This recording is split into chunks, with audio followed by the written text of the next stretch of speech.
আমরা ইউটিউবের সাউন্ডটা টেস্ট করছি।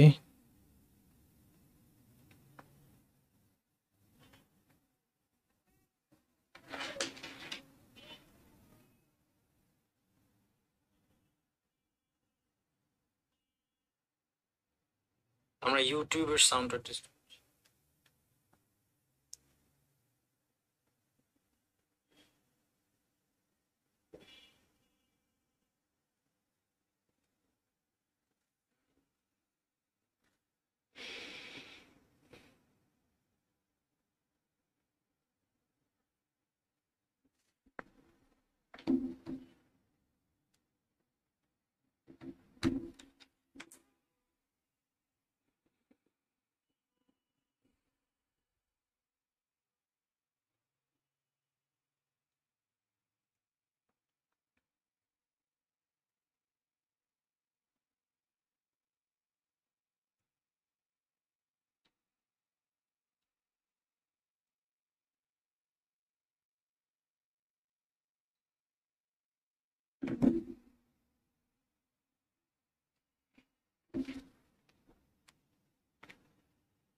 আলহামদুলিল্লাহ রবিল আলমিন ওসাল্লাহ সাল্লাম আলা নবীনা মুহাম্মদ ওয়ালা আলহি ওসাহবিহি আজমাইন।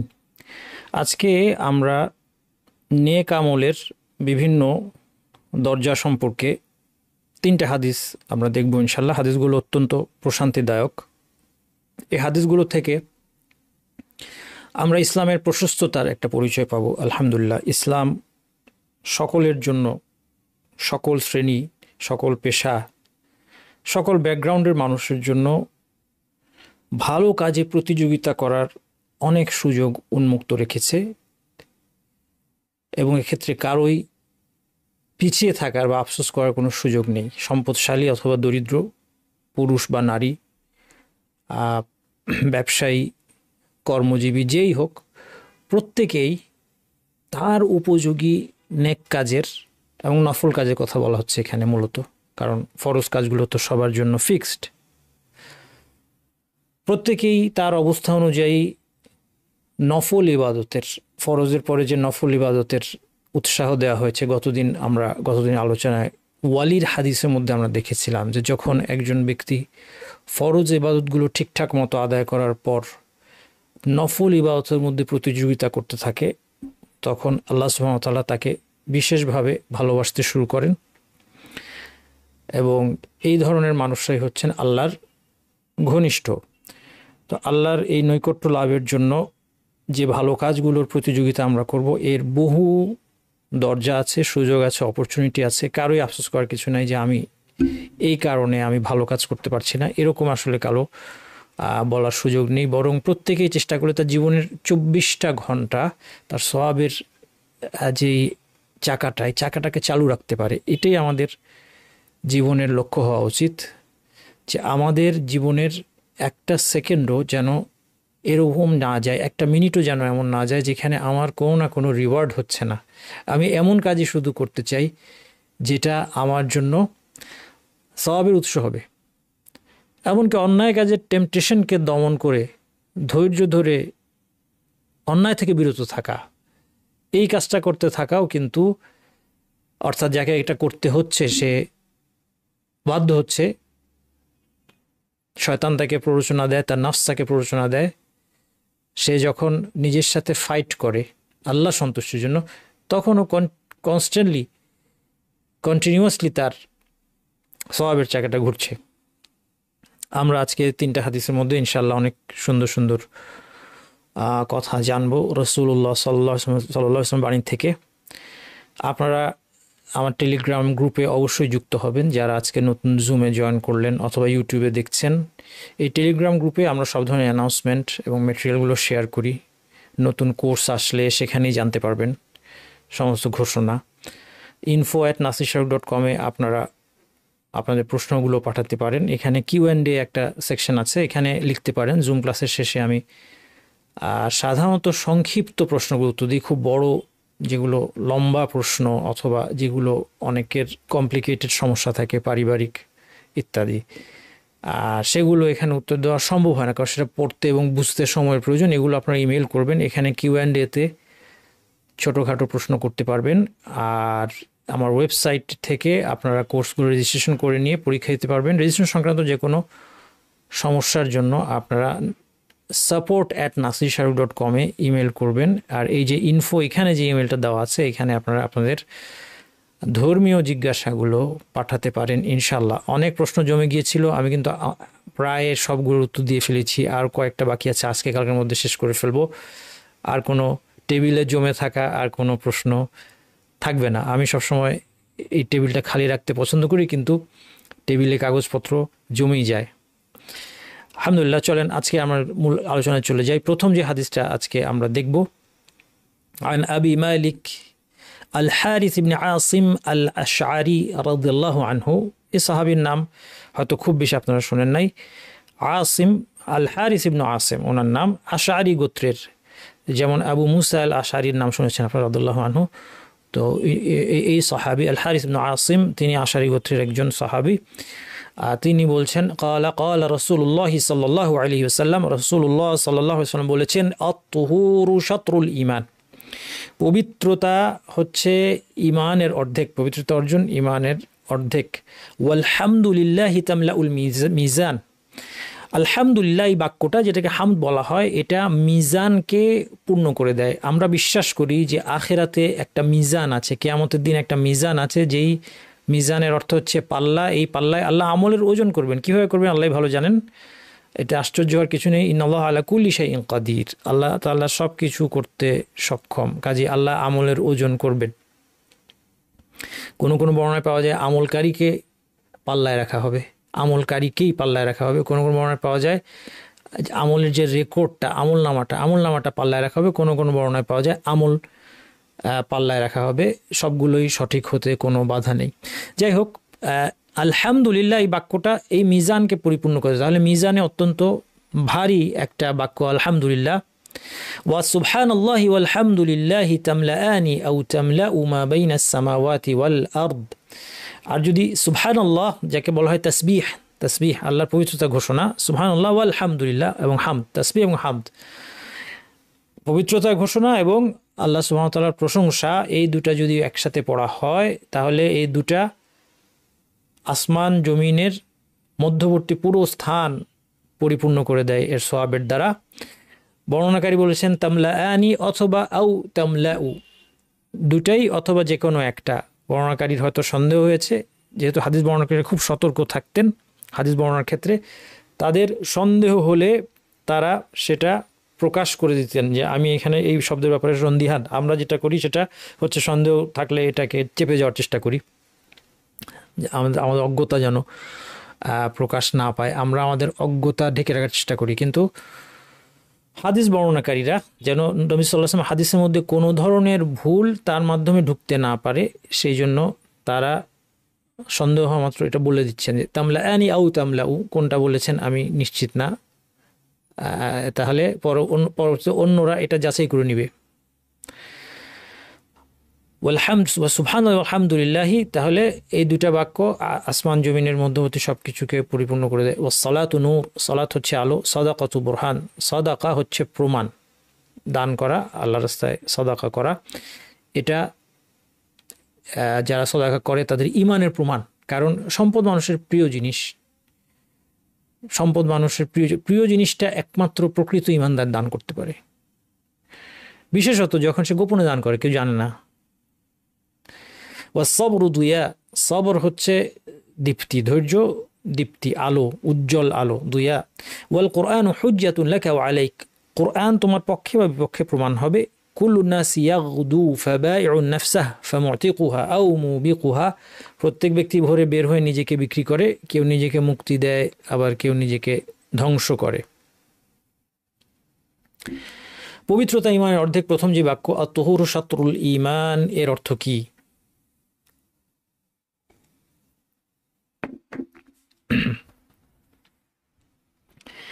এর অর্থ সম্পর্কে দুইটা মত আছে।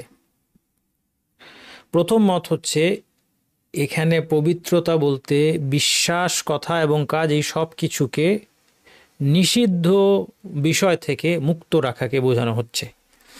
এটা ইমানের অর্ধেক, মানে এটা দ্বীনের অর্ধেক। কারণ আমাদের দ্বীন হচ্ছে, দ্বীনের সব কিছু আপনারা যদি খেয়াল করেন, নেগেটিভ এবং পজিটিভ এই দুইটার মিশ্রণ। লা ইলাহা ইল্লাল্লাহ আলোচনার সময় আমরা দেখেছি নাফি ওয়াল ইসবাত, অন্য সকল মাবুদের ইবাদত পাওয়ার যোগ্যতাকে অস্বীকার করতে হবে এবং আল্লাহর ইবাদত সাব্যস্ত করতে হবে। দুইটাই যদি না হয়, নাফি ওয়াল ইসবাত দুইটাই যদি না হয়, তাহলে তাওহীদ হবে না, ইমান হবে না, দ্বীন হবে না।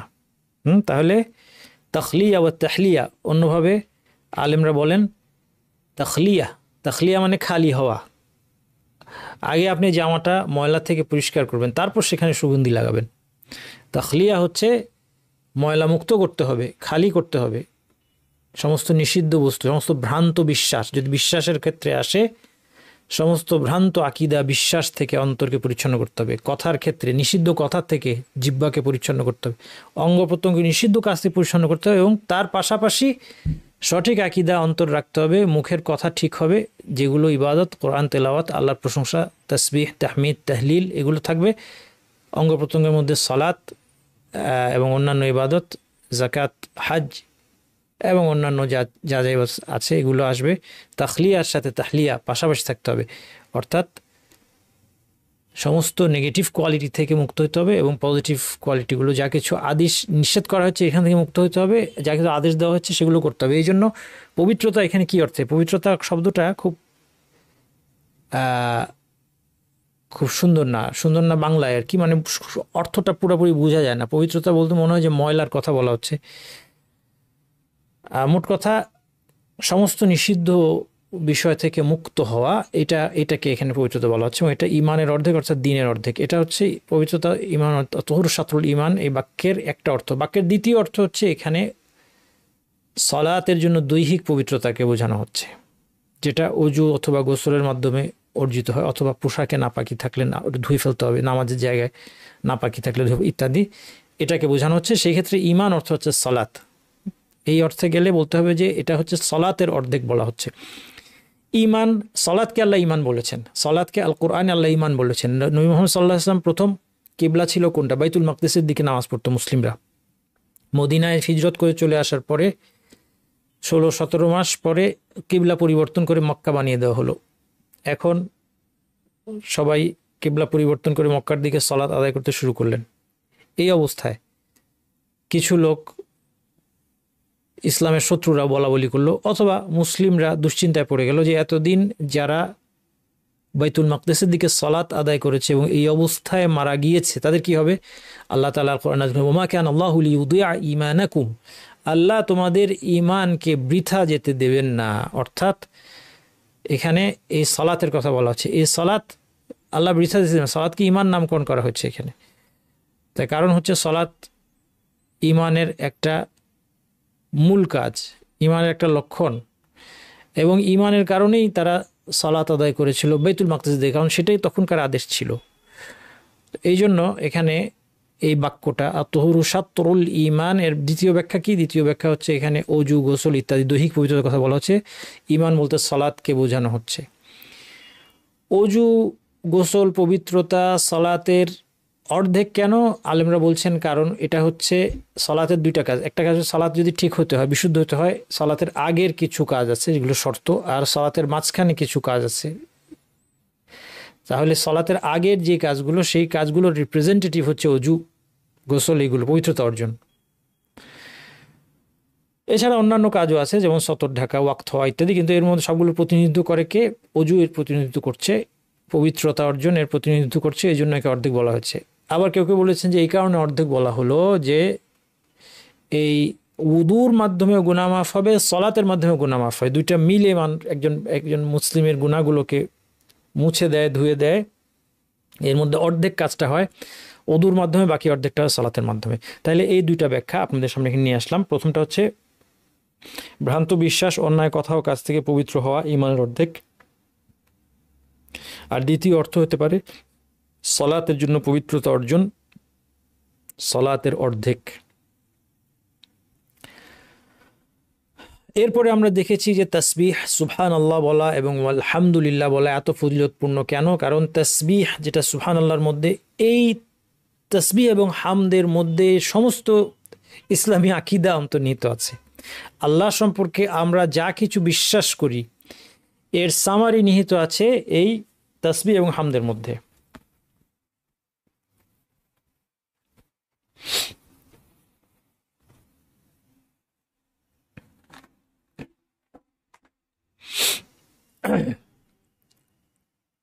কারণ তাসবিহ সুবহানাল্লাহ এটার অনুবাদ করা হয় আল্লাহ পবিত্র। পবিত্র বললে যেটা আমি বললাম যে বোঝা যায় না বিষয়টা। সুবহানাল্লাহ বলার মাধ্যমে আমরা আল্লাহ সুবহানাহু ওয়া তাআলাকে সমস্ত ভ্রান্ত আকীদা থেকে মুক্ত বলে ঘোষণা দিচ্ছি। আমরা ঘোষণা দিচ্ছি আল্লাহ কোনো শরীক নাই, আল্লাহর সমকক্ষ অনুরূপ কোনো কিছু নাই। আল্লাহ সুবহানাহু ওয়া তাআলা সমস্ত দুর্বলতা, সীমাবদ্ধতা, ত্রুটি, অন্যায়, অবিচার, জুলুম থেকে মুক্ত, যেগুলো আমরা অনেক সময় আমাদের মনের মধ্যে উকি দেয়। মানুষ অনেক সময় বলে, মানুষ সালাতের পর সুবহানাল্লাহ বলে তারপরে গিয়ে আল্লাহর বিরুদ্ধে অভিযোগ করে যে আল্লাহ কেন আমাকে বিপদে পড়লেন, আমার কি দোষ, আমি তেমন কোনো অপরাধ করিনি। মুসলিমদের দুর্দশা কেন, আল্লাহ সুবহানাহু ওয়া তাআলাকে দেখছেন না, আল্লাহ সুবহানাহু ওয়া তাআলা কেন ন্যায় বিচার করছেন না, ইত্যাদি ইত্যাদি ইত্যাদি অনেক কথা আল্লাহ সম্পর্কে। এগুলি সব কিন্তু আল্লাহ সম্পর্কে কটু কথা, খারাপ কথা।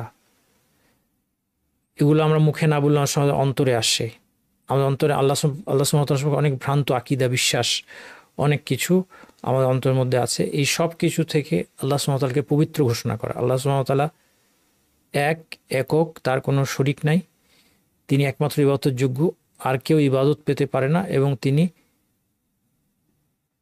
সৃষ্টির কোনো কিছুর মতো নন, তার কোনো গুণাবলী সৃষ্টির মতো নয়। আল্লাহ সুবহানাহু ওয়া তাআলার গুণাবলীকে আমরা স্বীকার করি এবং তার কোনটাই সৃষ্টির মতো নয়। এটা হচ্ছে তার পবিত্রতার ঘোষণা। আর হামদের মাধ্যমে আল্লাহ তাআলার যত উত্তম নাম, গুণাবলী এবং কর্ম আছে সেগুলোর স্বীকৃতি দেওয়া হচ্ছে। তাহলে ইসলামী আকীদা সামারাইজড হয়ে যাচ্ছে এই তাসবিহ এবং হামদের মধ্যে। এখান থেকে আমরা একটা জিনিস বুঝতে পারি যে আল্লাহ সুবহানাহু ওয়া তাআলা সম্পর্কে আমাদের বিশ্বাস কী হবে, এটা অত্যন্ত গুরুত্বপূর্ণ। এটা আকীদার অত্যন্ত ইম্পর্টেন্ট পয়েন্ট। কারণ আল্লাহ আমাদের মাবুদ, তিনি আমাদের প্রভু, তিনি আমাদের স্রষ্টা। এটা আর অন্যদের মতো বিষয় না। একটা মানুষের ক্ষেত্রে একটা মানুষের নাম আমি ঠিকভাবে বললাম কি না বললাম তাতে কি আসে যায়? হ্যাঁ, অনেক সময় বলি যে আচ্ছা নামটা কি, এটা নিয়ে এত চিন্তা তোমার দরকার নেই, তো এটা তো ইম্পর্টেন্ট না। মানুষের ক্ষেত্রে বলা যায় যে তার এই গুণটা আছে কি নাই, এই তথ্যটা তার সম্পর্কে সত্য কি সত্য না, এটা এত কিছু এত গুরুত্ব। আল্লাহ তাআলা সম্পর্কে এটা বলা যাবে না, কারণ তিনি তো আল্লাহ, আমাদের মাবুদ। তাকে ভুলভাবে জানার কোনো সুযোগ নেই। আমরা তার ইবাদত করব, আমরা যদি তার ইবাদত করতে তাকে সঠিকভাবে তার গুণাবলী এবং নাম এবং গুণাবলী সহ জানতে হবে, এবং জানতে হবে বলেই তো আল্লাহ সুবহানাহু ওয়া তাআলা জানিয়েছেন। আল্লাহ সুবহানাহু ওয়া তাআলা বলেছেন, ইবলিসকে বলেছেন, মা মানাকা আন তাসজুদা লিমা খালাকতু বিয়াদাইয়া, আমি আমার দুই হাতে যাকে সৃষ্টি করলাম তাকে সিজদা করতে কি তোমাকে বাধা দিয়েছি? আল্লাহ দুই হাতে আদম আলাইহিস সালামকে সৃষ্টি করেছেন, তাহলে আল্লাহর দুই হাত আছে এটা বিশ্বাস করতে হবে। এটাকে কুদরতি হাত বললে হবে না, হাত মানে কুদরা বললে হবে না, কুদরা মানে ক্ষমতা। এটাকে অপব্যাখ্যা করলে হবে না, কারণ আমাদের এই বিশ্বাসটা রাখতে হবে, তাসবিহ রাখতে হবে যে আল্লাহর হাত আছে, এবং সেটা মানুষের হাতের মতো না।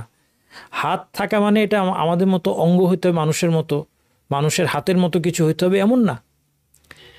এখন যদি কেউ এসে বলে যে আল্লাহর হাত কি, হাত মানে কি, হাত আসলে আল্লাহর আছে নাকি এটা কুদরা ক্ষমতাকে বোঝানো হয়েছে, এটা নিয়ে বিতর্ক করে তোমরা কেন সময় নষ্ট করবে?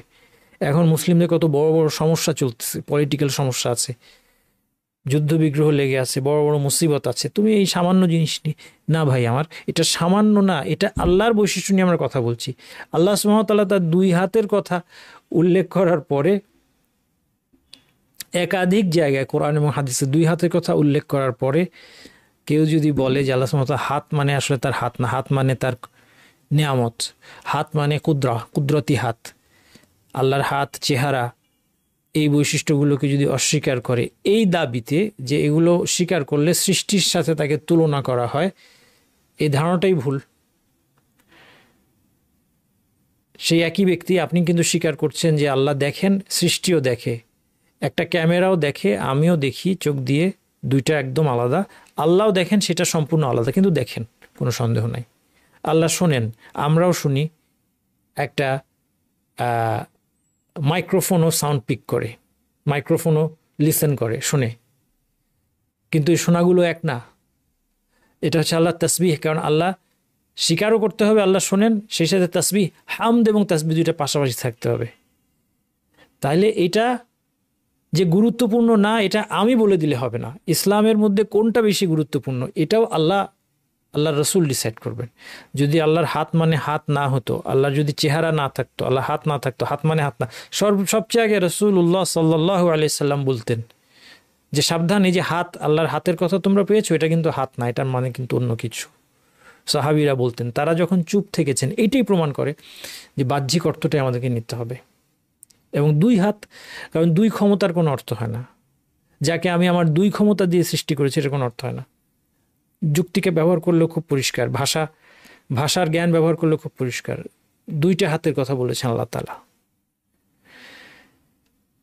আল্লাহ তাআলার সিফাত, আসমা, আল্লাহর নাম, গুণাবলী, কর্ম, এটা কিন্তু মানুষ না। মানুষের ক্ষেত্রে বলতে পারতেন যে কি তার হাত কয়টা, একটা না, 2টা না, হাত নাই না আছে, এটা দিয়ে কি, এটা দিয়ে আমাদের চিন্তার দরকার নেই।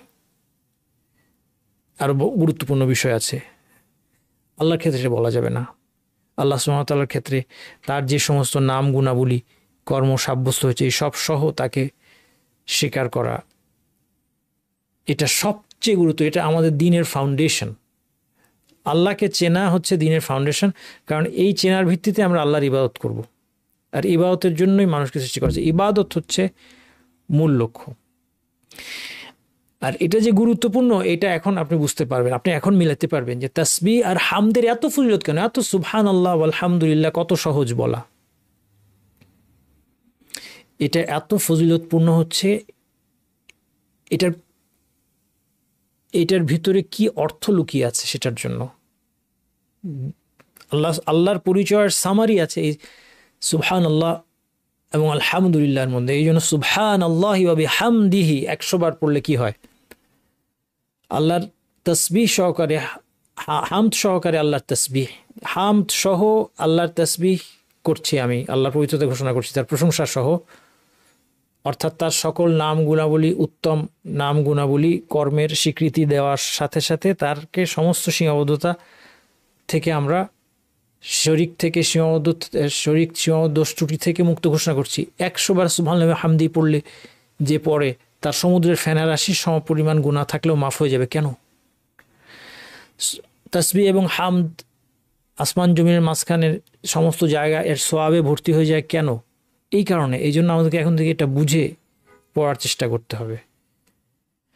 এবং এই হাদিস থেকে আমরা যেটা বুঝতে পারি যে জিক্রের বিরাট ফজিলত রয়েছে, আল্লাহকে স্মরণ করার। আমি একটা আলোচনা করেছি, সম্পূর্ণ একটা আলোচনা আছে আমার জিকিরের উপর, যে জিকিরের মধ্যে এটা টাইটেল ছিল সমস্ত সমস্যার সমাধান জিকিরের মধ্যে।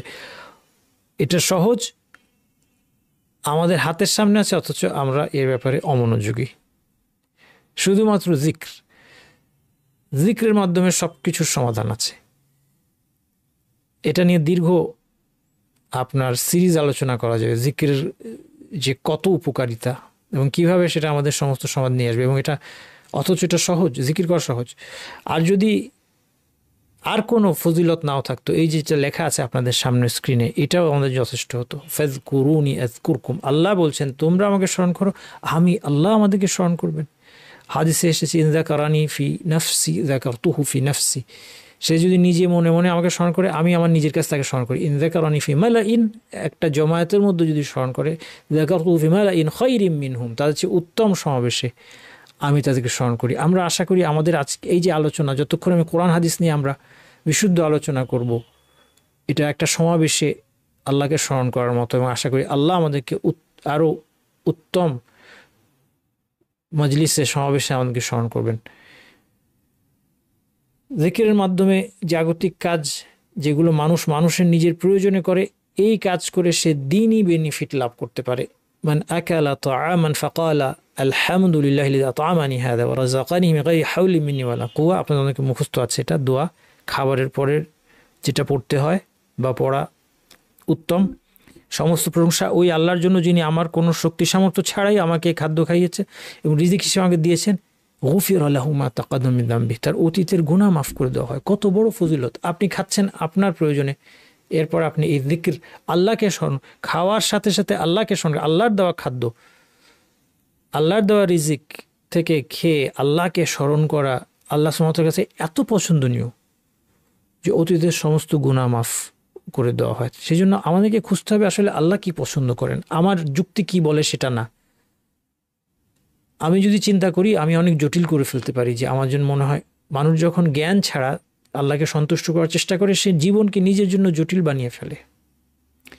সে এমন কিছু করে যেটা আদৌ আল্লাহ তাকে করতে বলেন নাই, এবং সেটা করতে গিয়ে সে হয়তো অনেক কষ্ট করে, পরিশ্রম করে, অনেক কষ্ট করে সে একটা কাজ করছে, তার নিজের উপর সে টর্চার করছে রীতিমতো আল্লাহকে সন্তুষ্ট করার জন্য, কিন্তু আল্লাহর সন্তুষ্টি সেখানে নাই। এই জন্য জ্ঞান ছাড়া কোনো দিন আল্লাহর সন্তুষ্টি হয় না। জ্ঞান ছাড়া কোনো দিন ইবাদত করতে পারবেন না আপনি। পোশাকের ক্ষেত্রেও এই বর্ণনাটা এসেছে। পোশাক পরার পরে যদি বলে আলহামদুলিল্লাহিল্লাযী কাসানি হাযা সাওব, এই পোশাকটা যিনি আমাকে পরেন, বাকিটা কি ওয়া রাযাকানি মিন গায়রি হাওলি মিন্নি ওয়ালা কুওয়া গুফিরা লাহু মা তাকাদ্দামা মিন যামবি। এখানে কোনো বর্ণনা এসেছে ওয়া মা তাআখার, ভবিষ্যতের গুনাহ মাফ করে, কিন্তু ভবিষ্যতের গুনাহ উল্লেখটা বিশুদ্ধ নয়, অতীতের গুনার উল্লেখটা গ্রহণযোগ্য ইনশাআল্লাহ। এই জন্য দেখেন জিকিরের কত বড় উপকারিতা। মান ক্বালা লা ইলাহা ইল্লাল্লাহু ওয়াহদাহু লা শারীকা লাহু লাহুল মুলকু ওয়া লাহুল হামদু ওয়া হুয়া আলা কুল্লি শাইইন কাদির ফি ইয়াউমিন মিআতা মাররা। এই জিকির যে 100 বার বলবে, লা ইলাহা ইল্লাল্লাহু ওয়াহদাহু লা শারীকা লাহু লাহুল মুলকু ওয়া লাহুল হামদু ওয়া হুয়া আলা কুল্লি শাইইন কাদির, এটা 100 বার পড়তে 5 মিনিট, দ্রুত যাওয়া পড়তে পারেন, মাঝারি গতিতে পড়লে 7 মিনিট, স্লো পড়লেও 10 মিনিট। জীবনের আফসোস হয় যে কত দিন চলে গিয়েছে আমার জীবনে এটা শেখার আগে, এবং এটা শেখার পরেও কত সময় আলস্যের কারণে কত দীর্ঘদিন আমরা মাত্র 100 বার, মাত্র 5, 7, 10 মিনিটের কত বড় উপকারিতা, এটা চিন্তার বাইরে। একমাত্র বোকা গবেট না হলে কেউ এই জিকির মিস দেয় না। আমরা যদি কেউ মিস দেই, তাহলে এর মতো, এই লোকের মতো মানে বলতে হয় আহাম্মক আর কেউ নাই। স্বর্ণের খনি আপনি, হ্যাঁ, আপনাকে যেন ডেকে ডেকে কেউ বলছে যে ভাই আমার কাছ থেকে তুমি 10 ভরি স্বর্ণ নিয়ে যাও প্রতিদিন। যদি এরকম হতো, কল্পনা করার জন্য বলছি, 10 ভরি স্বর্ণ নিয়ে যাও, ফ্রি, কিচ্ছু দেওয়া লাগবে না। আমি লজ্জা করে বললাম বা আলস্য করবো না, থাক আমি যাব না। কেউ এটা করবে? কেউ এটা করবে না। সারা রাত জগালে জেগে বসে থাকবে এটা সংগ্রহ করার জন্য। দেখেন, কানাত লাহু আদলা আশরি রিকাব, সে 10টা দাস মুক্তির সওয়াব পায়। দাস মুক্তির তো কোনো ব্যবস্থাই বর্তমানে নাই, দাস প্রথাই উঠে গিয়েছে। তারপরে আপনি 10টা দাস মুক্তির সওয়াব পাচ্ছেন। কুতিবাত লাহু মিআতু হাসানা, 100টা সওয়াব লেখা হয়। মুহিয়াত আনহু মিআতু সাইয়্যা, 100টা গুনাহ মাফ হয়ে যায়। কানাত লাহু হিরজান মিনাশ শাইতান, সবচেয়ে বড় কথা শয়তান থেকে তার প্রোটেকশন হয়। ইয়াউমাহু যালিক হাত্তা ইউমসি, সন্ধ্যা পর্যন্ত তার প্রোটেকশন হবে। ওয়ালাম ইয়াতি আহাদুন আফদালা মিম্মা জাআ বিহি ইল্লা আহাদুন আমিলা আকসারা মিন যালিক, তার চেয়ে উত্তম কোনো আমল কেউ করতে পারবে না আনলেস তার চেয়ে বেশি করে। ওয়ামান ক্বালা সুবহানাল্লাহি ওয়া বিহামদিহি ফি ইয়াউমিন মিআত মাররা হুত্তাত খাতায়া ওয়ালাউ কানাত মিসলা যাবাদিল বাহর, এটা আমি আগে বলেছি। সুবহানাল্লাহি ওয়া বিহামদি 100 বার 2 মিনিট, 1.5 মিনিট, 2 মিনিট লাগে। সুবহানাল্লাহি ওয়া বিহামদি 100 বার পড়তে 1.5 মিনিট, 2 মিনিট লাগে। সমুদ্রের ফেনারাশির পরিমাণ গুনাহ হলেও তাকে আল্লাহ তাআলা মাফ করে দিবেন। এবং এগুলো আমরা এখন থেকে বুঝে পড়ার চেষ্টা করব। কেন? কারণ এই জিকিরের এত বড় ফজিলত হয়েছে কি কারণে? এর কন্টেন্টের কারণে। অনেকে এখানে তাজবিদ নিয়ে দুশ্চিন্তা করে, বেশি দুশ্চিন্তা করবেন না। এগুলো তাজবিদ শেখার সময় ঠিক আছে, খুব স্ট্রিক্টলি উস্তাদের সামনে পড়ার চেষ্টা করলেন। এরপর গিয়ে যখন সালাতে সূরা ফাতিহা পড়ছেন, যিকর আজকার পড়ছেন, তখন গিয়ে তাজবিদ নিয়ে টেনশন করে মূল পারপাস থেকে দূরে সরে যায় না। মূল পারপাস হচ্ছে আপনি এর অর্থটা চিন্তা করবেন এবং জীবনে এর বাস্তবায়ন হয়েছে কিনা সেটা খেয়াল করবেন। এখানে অনুবাদটা দেওয়া আছে, স্ক্রিনশট নিয়ে রাখতে পারেন, বইও আছে। কালিমাতানি খাফিফাতানি আলাল লিসান থাকিলাতানি ফিল মিজান হাবিবাতানি ইলার রহমানি। হাদিস আপনারা সবাই ছোটবেলা থেকে জানেন, তাই না? সুবহানাল্লাহি ওয়া বিহামদিহি সুবহানাল্লাহিল আযীম, এই দুটো বাক্য আল্লাহর কাছে প্রিয়, পাল্লায় ভারী, জিহ্বায় হালকা। জিকিরের ব্যাপারটাই তাই, জিকির করা সহজ, কিন্তু আমরা জিকির করতে ভুলে যাই। শয়তান আমাদেরকে জিকিরের কথা ভুলিয়ে দেয়। ঘন্টার পর ঘন্টা একটা লোক বাসে বসে থাকে, তার জিহ্বাটা শয়তান কি করেছে, পেরেক দিয়ে আটকে রেখেছে মাটির সাথে, গজাল দিয়ে মাটিতে আটকে রেখেছে। আমাদের জিহ্বা, আমাদের অন্তর শয়তানের কারাগারে বন্দী, তাই না? এটা আমি প্রায়ই বলি। আমাদের এই জন্য আমাদের জিহ্বা নড়ে না। যাদের জিহ্বা শয়তানের নিয়ন্ত্রণ থেকে মুক্ত, তাদেরকে দেখবেন সারাক্ষণ আল্লাহর জিকির, জিহ্বা অলস বসে নাই। আর আমরা রিক্সায় বসে, বাসে বসে, লাইনে দাঁড়িয়ে আছি, স্কুলে যাচ্ছি, জ্যামের মধ্যে বাচ্চাকে নিচ্ছি আনছি, আমার জিহ্বা নড়ছে না। নড়লেও সেটা কি করে, গীবত করে, খারাপ কিছু বলে, অপ্রয়োজনীয় কিছু বলে। সলাত নূর, সলাত হচ্ছে আলো। আলেমগণ বলেছেন পৃথিবীতে মুমিনের অন্তর এবং অন্তর্দৃষ্টিকে আলোকিত করে। কলব এবং বাসীরা, সলাতের দ্বারা মুমিনের দৃষ্টি খুলে যায়, অন্তর আলোকিত হয়। কবরের অন্ধকারে সেটা আলো হবে। নেক আমল কবরের অন্ধকার দূর হওয়ার কারণ হবে। এবং সালাত সিরাতকে আলোকিত করবে, কেননা নেক আমল সিরাতকে আলোকিত করার কারণ। আল্লাহ তাআলা বলছেন ইয়াউমা তারাল মুমিনিনা ওয়াল মুমিনাতি ইয়াসআ নূরুহুম বাইনা আইদিহিম ওয়া বিআইমানিহিম। সেদিন মুমিন নরনারীকে দেখবে তাদের সামনে এবং ডানে তাদের আলো দ্রুত চলমান সিরাতের উপর। খুব কঠিন দিন, খুব কঠিন একটা দিন, আমাদের চিন্তারও বাইরে। আমরা যদি কিয়ামত দিবসের ভয়াবহতা বুঝতাম, তাহলে আমাদের পক্ষে জীবন যাপন করাই অসম্ভব হয়ে পড়ত। স্বাভাবিক জীবনযাপন করা অসম্ভব হয়ে পড়ত।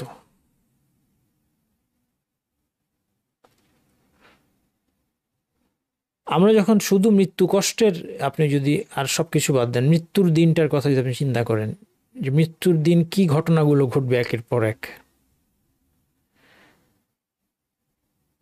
এগুলো পড়ার সময় আমি কখনো ভাবি না যে আমি সেই মানুষটা। এটা আমি ভাবি না, এটা আমি ভাবতে পারি না যে আমি সেই মানুষটা। যেই মৃত ব্যক্তির বিবরণটা হাদিসের মধ্যে আমি পড়ছি, কোরআনের আয়াতের মধ্যে পড়ছি, সেই লোকটা তো আমি। এইটা আমরা ভাবতে পারি না বলে আমরা হাসতে পারি আজকে। আর এরপর কিয়ামতের প্রত্যেকটা ইভেন্ট এরকম, জান্নাত জাহান্নামের বিবরণ, প্রত্যেকটা জিনিস এরকম। ইয়াউমা তারাল মুমিনিনা ওয়াল মুমিনাতি, সেদিন দেখবে তাদের আলো সিরাতের উপর, কাউকে তার সামনে আলো দেওয়া হবে। গাড়ির যেরকম হেডলাইট থাকে, গাড়ির হেডলাইট কেন থাকে? সামনে আলো থাকলে চলতে সবচেয়ে সুবিধা। আমল অনুপাতে একজনকে সামনে আলো দেওয়া হবে, কাউকে ডান পাশে আলো দেওয়া হবে। কারো যদি একটা আলোটা ডান পাশে থাকে তাহলে সামনে একটু কম দেখবে, কিন্তু তাও তার আলো আছে। কাউকে হয়তো শুধু বুড়ো আঙ্গুলে, পায়ের বুড়ো আঙ্গুলের মধ্যে আলো দেওয়া হবে, একবার জ্বলবে একবার নিভবে। এই সিরাত পার হতে হবে এই আলো দিয়ে। তাহলে আশা করা যায় যারা সালাত ঠিকভাবে হেফাজত করেন, সালাতের এই সালাত তাদের জন্য এই সিরাতের মধ্যে আলো হবে। আন বুরাইদা রাদিয়াল্লাহু আনহু বলছেন, নবী সাল্লাল্লাহু আলাইহি ওয়াসাল্লাম থেকে বলছেন, বাশশিরিল মাশাঈনা ফিল যুলামি ইলাল মাসাজিদি বিন নূরিত তাম্মি ইয়াউমাল কিয়ামাহ। যারা অন্ধকারে মসজিদের দিকে বেশি বেশি হেঁটে যায়, তাদেরকে কিয়ামতের দিন পরিপূর্ণ নূরের সুসংবাদ দাও। এই সুসংবাদটা মূলত ভাইদের জন্য, যাদেরকে মসজিদে যাওয়া তাদের জন্য বাধ্যতামূলক। এখন তো অন্ধকার, আমাদের শহরাঞ্চলে অন্ধকার নাই, অনেক সময় হতে পারে লাইট জ্বলছে না রাস্তার, বা গ্রামাঞ্চলে অন্ধকার আছে। এই অন্ধকারে যারা হেঁটে হেঁটে মসজিদে নিয়মিত যায়, তাদের জন্য অনেক বড় সুসংবাদ। সাদাকা হচ্ছে ঈমানের সত্যতার প্রমাণ, যেটা বলেছি যে মানুষ তার প্রিয় জিনিস দান করতে পারে তার ঈমানের ক্ষেত্রে সত্যবাদী হলে। আল্লাহ তাআলা বলছেন আল্লাযীনা ইউনফিকুনা আমওয়ালাহুম বিল-লাইলি ওয়ান-নাহারি সিররান ওয়া আলানিয়াতান ফালাহুম আজরুহুম ইনদা রাব্বিহিম ওয়া লা খাউফুন আলাইহিম ওয়া লা হুম ইয়াহজানুন। যারা দিনরাত তাদের সম্পদ থেকে গোপনে প্রকাশ্যে দান করে যায়, তাদের প্রভুর কাছে তাদের কোনো ভয় নেই, দুঃখও করবে না তারা। মান তাসাদ্দাকা বিআদলি তামরাতিন মিন কাসবিন তাইয়্যিব ওয়া লা ইয়াকবালুল্লাহু ইল্লা তাইয়্যিব, যে তার পবিত্র হালাল উপার্জন থেকে একটা খেজুর পরিমাণ দান করবে, আর আল্লাহ পবিত্র ছাড়া কোনো কিছু গ্রহণ করেন না। ইন্নাল্লাহা ইয়াতাকাব্বালু বিয়ামিনিহি, আল্লাহ ডান হাতে কবুল করবেন। এই দানটা আল্লাহ তার ডান হাতে কবুল করবেন। এই যে আল্লাহ হাতের কথা এসেছে, আপনি আল্লাহর হাত আছে বিশ্বাস করা আর না করার অনেক বড় পার্থক্য। আপনি যদি বিশ্বাস করেন আল্লাহ ডান হাতে কবুল করবেন, সেই ডান হাতে কবুল করা কেমন আমরা জানি না, কিন্তু আমরা বিশ্বাস করি, অবশ্যই আপনার দানের উৎসাহ বাড়বে। সুম্মা ইউরাব্বিহা লিসাহিবিহি, ডান হাতে নিয়ে আল্লাহ তাআলা এটাকে বড় করতে থাকেন। কামা ইউরাব্বি আহাদুকুম ফালুয়া, যেমন তোমাদের কেউ তার ঘোড়ার বাচ্চাকে যত্ন করে বড় করে, হাত্তা তাকুনা মিসলাল জাবাল, এই একটা খেজুর পাহাড় সমান হয়ে যাবে। কেন? কারণ সে হালাল রোজগার থেকে তার দান করেছে এবং আল্লাহ সন্তুষ্টির দান করেছে। ইবতিগা ওয়াজহিল্লাহ, একদিন আল্লাহর চেহারা দেখবে এই আশায়।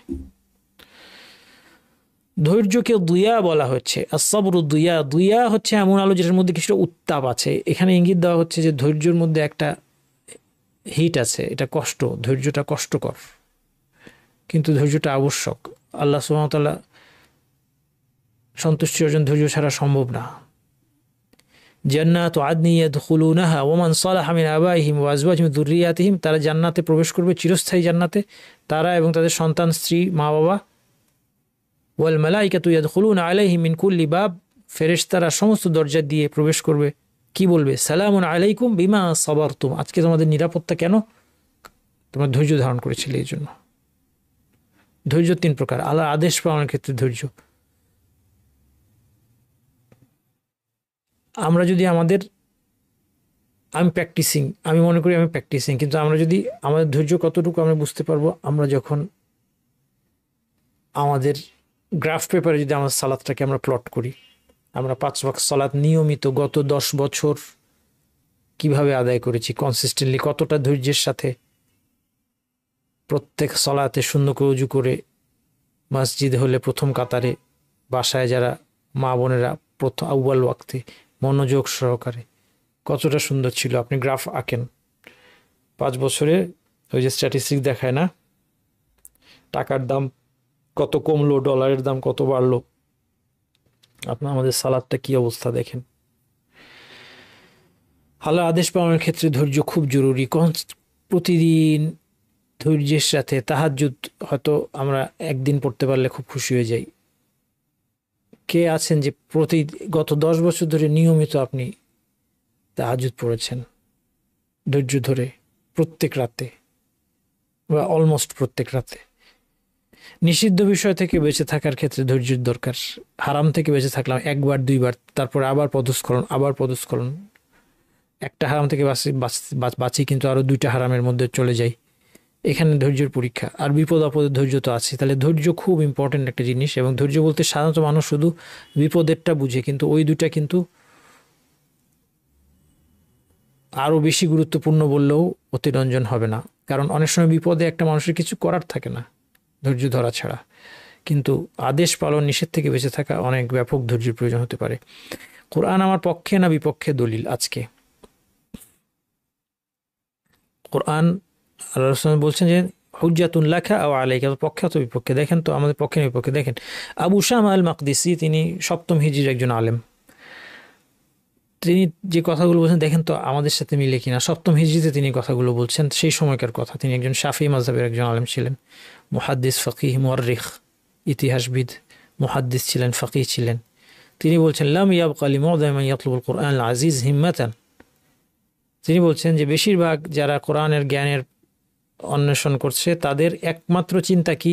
ইল্লা ফি কুওয়াতি হিফযিহি, তার একমাত্র মনোযোগ হচ্ছে তার হিফজ কতটা শক্তিশালী হলো, ওয়া সুরআতি সারদিহি, কত দ্রুত সে পড়তে পারে, ওয়া তাহরিরি নুতকি বিআলফাযিহি, কত সুন্দর তাজবিদ সহকারে সে শব্দগুলো ঠিকভাবে পড়তে পারে, ওয়াল বাহসি আন মাখারিজি হুরুফিহি, মাখরাজ নিয়ে তার পড়াশোনা, রাগবাতি ফি হুসনে সৌতি বিহি, এবং কণ্ঠ কতটা সুন্দর করতে পারে, এইগুলি নিয়ে তার সমস্ত মনোযোগ এদিকে। ওয়াকুল্লু যালিকা ওয়া ইন কানা হাসানান, তিনি বলছেন যে হ্যাঁ এগুলি সবই ভালো।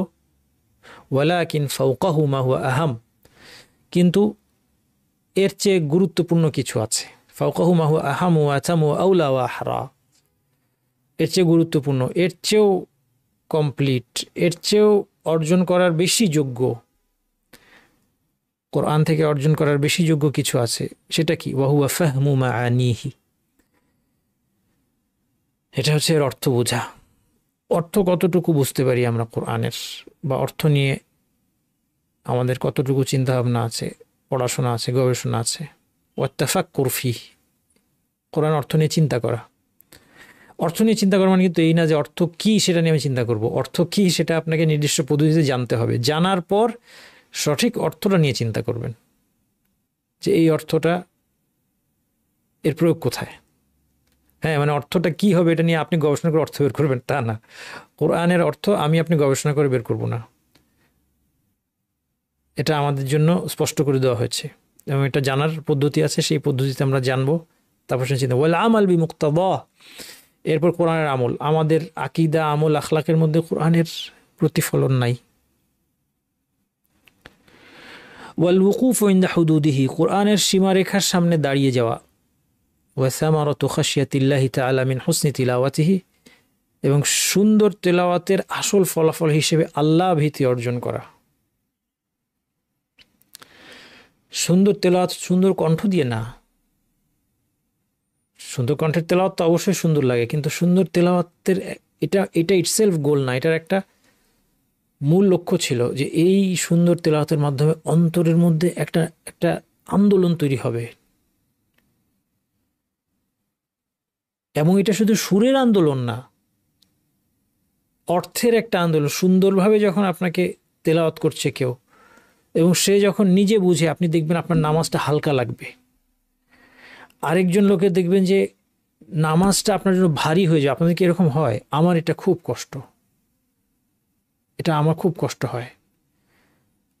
আমাদের দেশে মসজিদগুলোতে আমার এটা কষ্ট হয়। আমি যেহেতু পুরুষ হিসেবে আমার দায়িত্ব মসজিদে জামাতের সাথে আদায় করা, সেটা করার চেষ্টা করি, কিন্তু আমার এই জায়গায় দেখা যায় যে তেলাওয়াতের কারণে আমার সালাত ভারী হয়ে যায় আমার জন্য। আবার আপনি দেখবেন যে তেলাওয়াত, আরেকজনের তেলাওয়াত শুনে মনে হবে যে সে প্রত্যেকটা শব্দ বাক্য বুঝে সে তো প্লেন তেলাওয়াত করছে, তার তেলাওয়াতে হয়তো খুব ঢেউ নাই, সুর নাই, কিন্তু আপনি দেখবেন যে আপনার নামাজটা হালকা লাগছে, আপনার মনোযোগ আসছে, আল্লাহ ভীতি তৈরি হচ্ছে আপনার ভিতরে। কোরআনের সাথে আমাদের যে সম্পর্ক বর্তমানে, তাতে ভয় আছে যে আমরা তাদের অন্তর্ভুক্ত হবে যাদের বিরুদ্ধে নবী অভিযোগ দিয়ে বলবেন, যেমনটি আল কোরআন ওয়াকাল আর রাসূল ইয়া রাব্বি ইন্না কওমি ইত্তাখাযু হাযাল কোরআনা মাহজুরা, রাসূল বলবেন হে আমার রব, নিশ্চয়ই আমার জাতি কোরআন সম্পর্কে মিথ্যা বলে একে পরিত্যক্ত এক গ্রন্থে পরিণত করেছিল। কোরআনকে তারা পরিত্যাগ করেছিল। ইবনুল কাইয়্যিম বলেছেন যে কোরআনকে পরিত্যাগের 5টি স্তর আছে। একটা হচ্ছে কোরআন শুনতে এবং এতে ঈমান আনতে অস্বীকৃতি, এরা অবিশ্বাসী, এটা অবিশ্বাসী কথা 1 নম্বর। 2 নম্বর কোরআন আমল পরিত্যাগ করা, এর হালাল হারাম অমান্য করা, এর মধ্যে আমরা মুসলিমরা ডুবে আছি। দ্বীনের সকল বিষয় কোরআন থেকে সিদ্ধান্ত না নেওয়া, আমরা মুসলিমরা আছি এখানে। কোরআন বোঝার চেষ্টা করা এবং এর শিক্ষা নিয়ে চিন্তা ভাবনা পরিত্যাগ, এখানে আমরা মুসলিমরা আছি। কোরআন দ্বারা অন্তরের রোগ মুক্তি প্রক্রিয়া ত্যাগ করা। আপনাদের আমার আইডিয়াই নাই যে আত্মশুদ্ধির কি ফর্মুলা, কোরআনের মধ্যে কিভাবে সুন্দর করে অন্তরের রোগগুলো ডিফাইন করে দেওয়া আছে এবং এর সমাধান বাতলে দেওয়া আছে। আমার কোনো ধারণাই নেই। আমাদের কোরআন সম্পর্কে আমরা আসলে, কোরআন আমাদের কাছে বিশ্বাস করেন একটা অচেনা গ্রন্থ। আমাদের সমাজে, আমি বলি মাঝে মধ্যে, আমাদের সমাজে সবচেয়ে ভালো মানুষ যারা, কারা, তারা নিয়মিত কোরআন অ্যাটলিস্ট রিসাইট করে। তাদেরকে দেখবেন ফজরের পর কোরআন নিয়ে বসে যায়, নিয়মিত তেলাওয়াত করে, কনসিস্টেন্টলি তেলাওয়াত করে, অল্প হলেও করে। এরা হচ্ছে আমাদের সমাজের বেস্ট মানুষ, কিন্তু তারাও কোরআন কিচ্ছু বুঝেন না।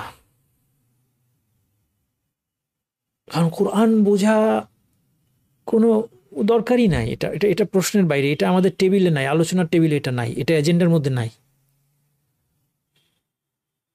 কোরআন বোঝা এজেন্ডার মধ্যে নাই। আপনি ইসলামিক স্কুল দেন, হাফেজ বানায় দিব আপনার বাচ্চাকে সবকিছু পাশাপাশি, বাস।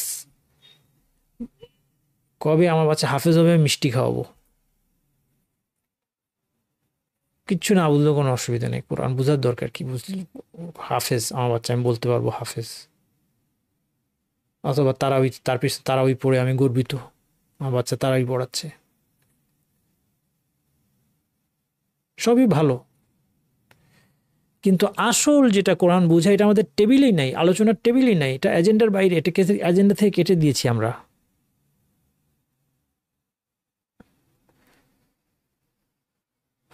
আল্লাহ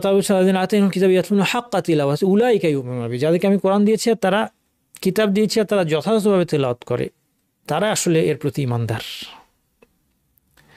কোরআন তেলাওয়াত শব্দের অর্থ আরবিতে অনুসরণ করা, এই জন্য যথাযথ তেলাওয়াতের মধ্যে পাঠ, অর্থ অনুধাবন, আনুগত্য, এই সব কিছু চলে আসছে। এর আদেশ নিষেধ মেনে চলা, বিশুদ্ধভাবে পাঠ করতে হবে অবশ্যই, উচ্চারণের মধ্যে বিকৃতি করা যাবে না। এখন তো অনেক সময় সুর রাখতে গিয়ে উচ্চারণ বিকৃত করতে আমরা প্রস্তুত। সুন্দর সুরে তেলাওয়াত করতে হবে, মসজিদে ইমাম নিয়োগ দেওয়া হবে, কারটা শুনতে কমিটির ভালো লাগছে, অজ্ঞ কমিটি, তাদের ভালো লাগছে কোনটা সেটা, তারা না বুঝে কোরআনের কোনো অর্থ না বুঝে তাজবিদ কিচ্ছু শুনতে ভালো লাগছে আমাদের। হ্যাঁ, তো একটা বিষয়ে অজ্ঞ ব্যক্তি, সে ওই বিষয়ে পরীক্ষা নিবে কীভাবে? আপনি দেখেন গিয়ে ইমাম নিয়োগ দেবেন মসজিদে, কীভাবে নিয়োগ হয়? কমিটির যেটা ভালো লাগছে, কমিটির কতটুকু জ্ঞান কোরআন সম্পর্কে? কিচ্ছু জ্ঞান নাই। ইমামের জ্ঞান সে যাচাই করবেন কীভাবে? ইমাম হওয়ার যোগ্যকে, ইমাম কাকে বানাতে হবে, এ কোনো কিছু সম্পর্কে থাকে কোনো জ্ঞান নাই। কিসের ভিত্তিতে নিয়োগ করলে? আমার ভালো লাগছে শুনতে, মনটা ভরে গেছে। এবং সেই ভালো লাগাইতে গিয়ে হয়তো উনি উচ্চারণের মধ্যে হাজারটা বিকৃতি করে ফেলেছেন, সেটা কিন্তু আমরা খেয়াল করছি না। আর তারপর সেটা তো গেল এটা তেলাওয়াতের ক্ষেত্রেও, এরপর বাকি অন্যান্য যে সেগুলো তো আছেই। এই জন্য আহলুল কোরআন বা সাহিবুল কোরআন কারা? দেখেন, ইউতা বিল কোরআন ইয়াউমাল কিয়ামা, কিয়ামতের দিন কোরআনকে নিয়ে আসা হবে। ওয়া আহলিহি, কোরআনের আহল, কোরআনের পরিবারকে নিয়ে আসা হবে। আল্লাযীনা কানু ইয়ামালুনা বিহি, তাদের পরিচয় দেখেন কত স্পষ্ট করে বলা হয়েছে, যারা এর উপর আমল করত। আরবিয়ুন মুবিন, স্পষ্ট আরবি ভাষায় বলে দেওয়া হয়েছে, আল্লাযীনা কানু ইয়ামালুনা বিহি, যারা কোরআনের উপর আমল করত। কোথায় কোরআনের আমল? তাকদুমহু সূরাতুল বাকারা ওয়া আলে ইমরান, তাদের সামনে কি থাকবে? অগ্রভাগে বাকারা এবং আলে ইমরান থাকবে। কাআন্নাহুমা গামামাতানি আও যুল্লাতানি সাওদাওয়ানি বাইনাহুমা শারকুন আও কাআন্নাহুমা খিরকান মিন তায়রিন সাওয়াফা তুহাজানি আন সাহিবিহিমা, শামিয়ানার মতো, মেঘের খণ্ডের মতো, অথবা ডানা মেলে উড়ে চলা পাখির মতো তারা থাকবে, পাটকারীদের পক্ষে বিতর্ক করবে। বেশি বেশি কোরআন পড়ুন, বেশি বেশি কোরআনকে আঁকড়ে ধরুন, কোরআন বোঝার জন্য চেষ্টা করুন, জানার চেষ্টা করুন, অর্থ তিলাওয়াত, অর্থ। ইনশাল্লাহ আমি আগেও আপনাদেরকে বলেছি, এখনও বলছি, আমার একটা জীবনের স্বপ্ন, এবং ইনশাল্লাহ আমি স্টার্ট করতে চাই খুব শীঘ্রই, পুরা কোরআনের তাফসির রেখে যাওয়া রেকর্ডের অবস্থায়। যারা তাৎক্ষণিক শুনলো তারা শুনলো, আর বাকিদের জন্য রেকর্ডের অবস্থায় রেখে যাওয়া। আমার এর বিষয়ের উপর আলহামদুলিল্লাহ আমি প্রায় আপনার 5-6 বছর ধরে অনেক পড়াশোনা করেছি। কারণ হচ্ছে আমি কোরআনের অনুবাদের একটা কাজ করছি, সহজ অনুবাদ, কোরআনের সহজ অনুবাদ, অর্থাৎ বাংলা যেটা পড়তে সাবলীল হয় এরকম। এই কাজটা করতে গিয়ে আমার প্রচুর তাফসির পড়া হয়েছে আলহামদুলিল্লাহ। আল্লাহ তাআলা যেন এই জ্ঞানটাকে মুসলিম উম্মার কাজে নিবেদন করার তৌফিক দেন, এবং মৃত্যুর আগে এই কাজটা করতে পারি। এটা সময় লাগবে, একটা সুন্দর তাফসির আল কোরআনের জ্ঞানের ভিত্তিতে, পড়াশোনার ভিত্তিতে করতে গেলে সময়ের প্রয়োজন। হয়তো পুরা কোরআন শেষ করতে দেখা যাবে যদি কনসিস্টেন্টলি করতে পারি আমার হিসেবে 12 বছর লেগে যাবে। তো একটাই সুযোগ হয়তো আছে জীবনে। আর যাই হোক, কুল্লু নাসি ইয়াগদু, প্রত্যেক ব্যক্তি ফাবাউন নাফসাহ, প্রত্যেক ব্যক্তি ভোরে বের হয়ে নিজেকে বিক্রি করে। কেউ নিজেকে মুক্ত করে, কেউ আল্লাহর কাছে নিজেকে বিক্রি করার মাধ্যমে আসলে নিজেকে মুক্ত করে। যে আল্লাহর কাছে নিজেকে বিক্রি করলো সে নিজেকে মুক্ত করলো, যে শয়তানের কাছে নিজেকে বিক্রি করে দিল সে নিজেকে ধ্বংস করে। আল্লাহ তাআলা বলেছেন ওয়া মিনান নাসি মান ইয়াশরি নাফসাহু ইবতিগা মারদাতিল্লাহ ওয়াল্লাহু রাউফুম বিল ইবাদ। মানুষের মধ্যে এমন লোক আছে যে আল্লাহর সন্তুষ্টি লাভের আশায় নিজেকে বিক্রি করে দেয়। আল্লাহ তাআলা বলছেন ইন্নাল্লাহা আশতারা মিনাল মুমিনিনা আনফুসাহুম ওয়া লাহুম বিআন্নাহুমুল জান্নাহ। আল্লাহ জান্নাতের বিনিময়ে তাদের মুমিনদের জানমাল তাদের থেকে কিনে নিয়েছেন। ইউকাতিলুনা ফি সাবিলিল্লাহি ফায়াকতুলুন ওয়া ইউকতালুন, তারা আল্লাহর পথে লড়াই করে, শত্রুকে হত্যা করে এবং নিজেরাও নিহত হয়। ওয়া'দান আলাইহি হাক্কান ফিত তাওরাতি ওয়াল ইনজিল ওয়াল কুরআন, তাওরাত কোরআন ইনজিল কোরআনে, তাওরাত ইনজিল কোরআনে তিনি সত্য ওয়াদা নিজের উপর আবশ্যক করে নিয়েছেন যে তাদেরকে এর বিনিময়ে জান্নাত দান করবেন। ওয়ামান আউফা বিআহদি মিনাল্লাহ, আল্লাহর চেয়ে প্রতিশ্রুতি পূরণে সত্যবাদী আর কে আছে। ফাস্তাবশিরু বিবাইইকুমুল্লাযী বায়াতুম বিহি, এই ব্যবসা নিয়ে তোমরা আনন্দ করো, এটা আল্লাহর সাথে একটা উত্তম ব্যবসা। যালিকা হুয়াল ফাউজুল আযীম, এটাই হচ্ছে মহা সাফল্য। দ্বিতীয় হাদিস, এটা দেখতে অনেক বড় হলেও আমাদের বেশিক্ষণ লাগবে না, 2 এবং 3 নম্বর হাদিসের কথা অল্প ইনশাআল্লাহ। আবু যার রাদিয়াল্লাহু থেকে বর্ণিত, তিনি বলছেন আন্না নাসান মিন আসহাবি রাসূলিল্লাহি সাল্লাল্লাহু আলাইহি ওয়াসাল্লাম ক্বালু লিন-নবী সাল্লাল্লাহু আলাইহি ওয়াসাল্লাম, একদল লোক নবী সাহাবী একদল লোক নবী সাল্লাল্লাহু আলাইহি ওয়াসাল্লামকে বললেন ইয়া রাসূলুল্লাহ যাহাবা আহলু দুসুরি বিল উজুর, সম্পদশালী লোকেরা সব সওয়াব নিয়ে গেল। ইউসাল্লুনা কামা নুসাল্লি, আমরা যে নামাজ পড়ি তারা সেভাবে নামাজ পড়ে। ইয়াসুমুন কামা নাসুম, আমাদের মতো তো ওরাও রোজা রাখে। ওয়া তাসাদ্দাকুনা বিফুদুলি আমওয়ালিহিম, কিন্তু আমাদের চেয়ে তাদের একটা বেটার একটা সুবিধা আছে, তারা অতিরিক্ত সম্পদটা আল্লাহর রাস্তায় দান করে দেয়। ক্বালা, নবী সাল্লাল্লাহু আলাইহি ওয়াসাল্লাম বললেন আওয়ালাইসা কাদ জাআলাল্লাহু লাকুম মা তাসাদ্দাকুন, দান করার মতো তোমাদের কিছু দেন নাই আল্লাহ? ইন্না বিকুল্লি তাসবিহাতিন সাদাকাহ, প্রত্যেকটা তাসবিহ পাঠের মধ্যে সাদাকা রয়েছে। কুল্লু তাকবীরাতিন সাদাকা, আল্লাহু আকবার বললে সাদাকা। কুল্লু তাহমিদাতিন সাদাকা, আলহামদুলিল্লাহ বললে সাদাকা। কুল্লু তাহলিলাতিন সাদাকা, লা ইলাহা ইল্লাল্লাহ বললে সাদাকা। ওয়া আমরুন বিল মারুফি সাদাকা ওয়া নাহয়ুন আনিল মুনকারিন সাদাকা, সৎ কাজে আদেশ মন্দ কাজে নিষেধ করাও সাদাকা। ওয়া ফি বুদ'i আহাদিকুম সাদাকা, স্বামী স্ত্রী মিলিত হওয়ার মাঝেও সাদাকা আছে। ক্বালু ইয়া রাসূলুল্লাহি আয়াতি আহাদুনা শাহওয়াতু ওয়া ইয়াকুন লাহু ফিহা আজরুন, কেউ যখন তার কামনা পূরণ করে তার কি এতে সওয়াব হবে? ক্বালা আরাআইতুম লাউ ওয়াদাআহা ফি হারামিন কানা আলাইহি বিজরুন, তিনি জিজ্ঞেস করলেন যদি হারাম পথে করতো গুনাহ হতো না? সাহাবীরা বললেন যে হ্যাঁ। ফাকাযালিকা ইযা ওয়াদাআ ফিল হালালি কানা লাহু আজরুন, একইভাবে যখন বৈধ পথে সে সম্পন্ন করবে তখন এর মধ্যে তার সওয়াব রয়েছে। কাজেই প্রত্যেকটা হালাল কাজ যখন মানুষ বেছে বেছে করে, একটা হালাল কাজ যে আমি আল্লাহর সন্তুষ্টির জন্য, একই কাজ হারাম পথে করা সম্ভব হালাল, আমি হারামটা না খেয়ে হালালটা খাবো আল্লাহর সন্তুষ্টির জন্য, আমি ব্যভিচারের দিকে পা না বাড়িয়ে বিয়ে শাদীর দিকে যাব, এই প্রত্যেকটা জিনিসে তার জন্য সাদাকা রয়েছে, সওয়াবের ব্যবস্থা রয়েছে। অন্য বর্ণনায় এসেছে আন্না মিন আবওয়াবিস সাদাকা, সাদাকার বিভিন্ন দরজার মধ্যে কি আছে? তাকবীর, আল্লাহু আকবার, সুবহানাল্লাহ বলা, আলহামদুলিল্লাহ, লা ইলাহা ইল্লাল্লাহ, আস্তাগফিরুল্লাহ, এটা অতিরিক্ত এখানে আসলো, ইস্তিগফার করা। ওয়া তা'মুরু বিল মারুফ, সৎ কাজে আদেশ দিবে। তানহা আনিল মুনকার, মন্দ কাজ নিষেধ করবে। তা'জিলুশ শাওকাতা আন তারিকিন নাস ওয়াল আযম ওয়াল হাজার, পথ থেকে কি সরাবে? কাটা, শৌকা, আযম হচ্ছে হাড়, যেগুলো কষ্টদায়ক বস্তু, হাজার পাথর সরিয়ে দিবে। তাহদিল আমা, অন্ধকে পথ দেখাবে। তুসমিউল আসাম্মা ওয়াল আবকাম হাত্তা ইয়াফকাহ, একটা বধির বোবা লোককে বুঝতে সাহায্য করবে। তুজিল মুস্তাদিল্লা আলা হাজাতিন লাহু কাদ আলিমতা মাকানাহা, কেউ কোন একটা জায়গায় পৌঁছতে চাচ্ছে তাকে পথ দেখিয়ে দেওয়া, যে ভাই এটা কই, হসপিটালটা কোথায়, এখানে। আমরা সাদাকার নিয়ত এগুলো করি না, এগুলো প্রত্যেকটা কাজের মধ্যে সাদাকা আছে। তাসআ বিশিদ্দাতি সাকাইকা ইলাল্লাহ ফাল মুস্তাগীথ, যে তোমার কাছে সাহায্য চাচ্ছে, 2 পায়ে ছুটে যাবে তাকে সাহায্য করতে। তারফাউ বিশিদ্দাতি যিরাইকা মা'আদ দাঈফ, তোমার 2 হাতের বাহুতে যে জোর আছে, দুর্বলকে কোনো কিছু লিফট করতে, বহন করতে সাহায্য করবে। কুল্লু যালিকা মিন আবওয়াবিস সাদাকাতি মিনকা আলা নাফসিক।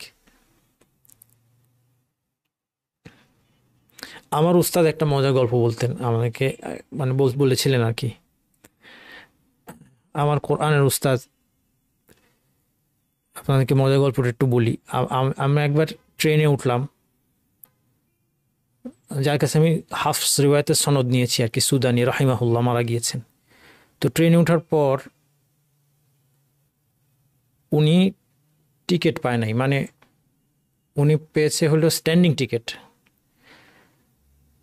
আর আমার সিট পড়েছে একটা মেয়ের পাশে। মেয়েটা হচ্ছে আপনার মনে হয় চিটাং ইউনিভার্সিটির ছাত্র, আমি ঢাকা থেকে ছাত্রী, ঢাকা থেকে চিটাং যাব। তো আমার হয়েছে মহাবিপদ, দুই দিকে বিপদ। একে তো একটা মেয়ের পাশে সিট, তার মধ্যে উস্তাদের সিট নাই। এখন উস্তাদে না বসি আমি কেমনে বসি? তো এখন উস্তাদকে অনেক রিকোয়েস্ট করে কিছুক্ষণ বসাইলাম, মানে বুঝতে পারছেন একটা মেয়ের পাশে একটা সিটে দুইজনে মিলে কোনোভাবে বসা। যাই হোক, তারপরে লম্বা সফর শেষে চিটাং নামার সময়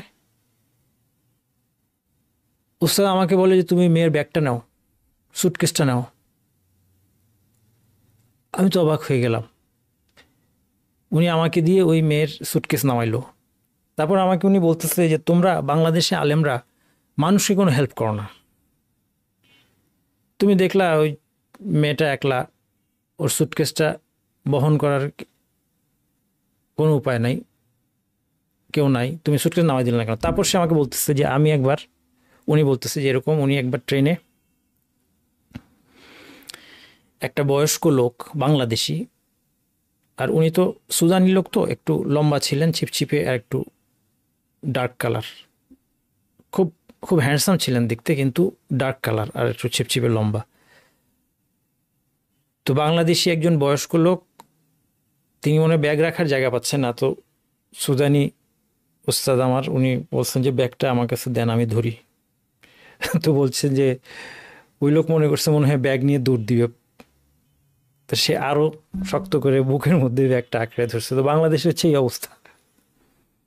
তো কাউকে ওই হেল্প করতে গেলে আবার উল্টা বিপদে পড়ে যাওয়ার চান্স আছে বাংলাদেশে, কারণ বাংলাদেশে আমরা এই কালচারটা, আমার ওস্তাদের অভিযোগ ছিল যে তোমরা আলেমরা এগুলি করো না, এগুলি করা উচিত। যাই হোক, তারপর বললেন কুল্লু যালিকা মিন আবওয়াবিস সাদাকাতি মিনকা আলা নাফসিক। রাসূল সাল্লাল্লাহু আলাইহি ওয়াসাল্লাম বললেন যে এই সব কিছু সাদাকার বিভিন্ন দরজা, তোমার নিজের জন্য এটা সাদাকার মতো, অর্থাৎ তুমি সওয়াবটা তুমি নিজে অর্জন করলে। ওয়ালাকা ফি জিমাইকা যাওজাতিকা আজরুন, এবং তোমার স্ত্রীর সাথে মিলিত হওয়ার মধ্যে তোমার জন্য সওয়াব রয়েছে। কোনো কোনো বর্ণনা এসেছে তাবাসসুমুকা ফি ওয়াজহি আখিকা সাদাকাহ, তোমার ভাইকে হাসি উপহার দেওয়া এক ধরনের সাদাকা। এটাও যেমন হাসিটাকে আমাদের অনেক সময় আমরা সামাজিকভাবে দুর্বলতার লক্ষণ হিসেবে দেখি। কেউ তার ভাইকে দেখে হাসি দেয় তাহলে মনে করে যে কিছু আমার কাছে চাচ্ছে, কোনো দুর্বলতা আছে। হ্যাঁ, কিন্তু এটা একদম সাদাকা। এরপর হচ্ছে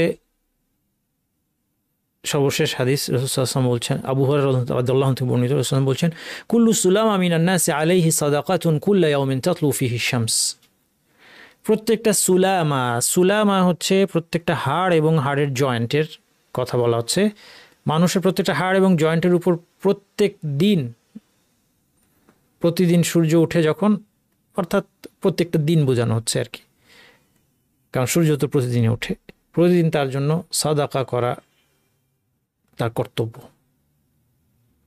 কীভাবে সাদাকা করবে? এতগুলো, কারণ এগুলো আল্লাহর নিয়ামত, প্রত্যেকটা হাড় প্রত্যেকটা জয়েন্ট আল্লাহর নিয়ামত, এই নিয়ামতের শুকরিয়া আদায় করতে হবে। কীভাবে করবে? তাআদিলু বাইনা ইসনাইনি সাদাকা, বাইনাল ইসনাইনি সাদাকা, দুজনের মধ্যে আদল করে দিবে, ন্যায় বিচার করবে, এটা সাদাকা।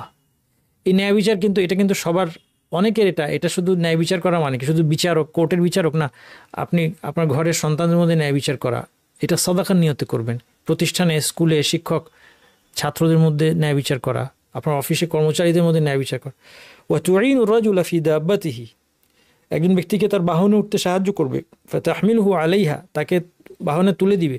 তারফাউ লাহু আলাইহা মাতাআহু সাদাকা, এবং তার মালপত্র তুলতে সাহায্য করবে, এটাও সাদাকা। ওয়াল কালিমাতু তাইয়্যিবাতু সাদাকা, উত্তম বাক্য, উত্তম কথা সাদাকা। একটা সুন্দর কথা বলেন, একটা মানুষকে কিচ্ছু করতে না পারলে একটা সান্ত্বনা দেন, আল্লাহর কথা বলেন, আল্লাহ সাহায্য করবে বিপদগ্রস্ত মানুষকে,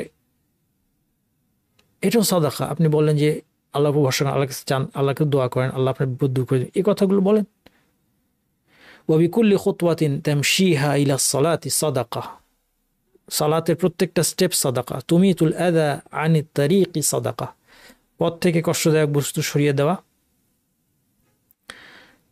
এটাও সাদাকা। এবং অন্য বর্ণনায় এসেছে কুল্লু তাসবিহাতিন সাদাকা, তাহমিদা, তাহলিলা, তাকবীরা, একই রকম, এগুলো আগে গিয়েছে, তাসবিহ তাহমিদ এগুলো, আমর বিল মারুফ নাহি আনিল মুনকার।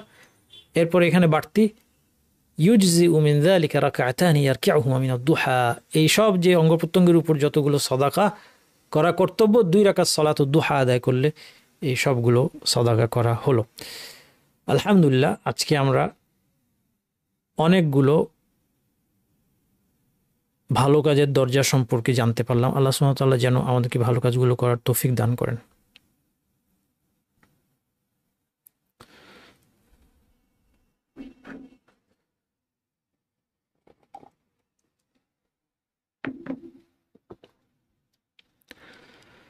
ওয়ালাইকুম আসসালাম রহমতুল্লাহি ওয়া বারাকাতুহু। কাবা ঘর, মসজিদে নববীর ছবি টানানোর বিধান, এটা প্রশ্ন করেছেন। আপনি একটু ইমেইলে পাঠাবেন, ইনশাল্লাহ আমি একটু দেখে বলবো, হ্যাঁ, পড়াশোনা করে বলার চেষ্টা করব।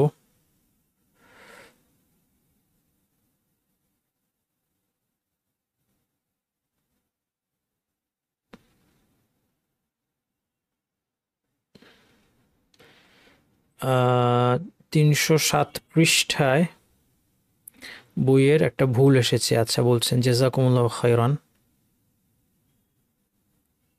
এটা আমি দেখব। 307 পৃষ্ঠা, আচ্ছা আমি দেখব এটা।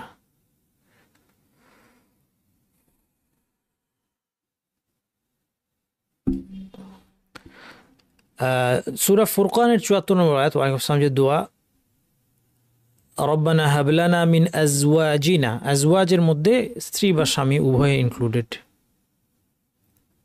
এই দোয়াটাই আপনি করবেন। মহিলারাও এই দোয়াটাই করবেন।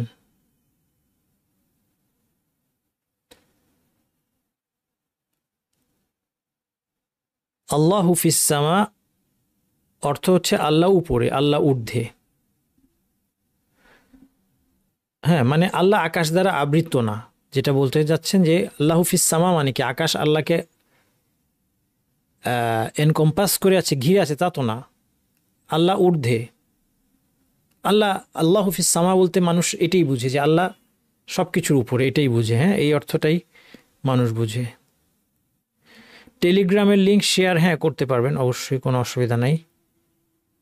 সালাত আর আকিদার শিরকের উপর কোর্স, হ্যাঁ করাবো ইনশাল্লাহ, সবই করাবো। দেখেন, আমি মানুষও একজন, আর কোর্স তো ধীরে ধীরে করতে হচ্ছে, আর প্রত্যেকটা কোর্সে আমরা যথেষ্ট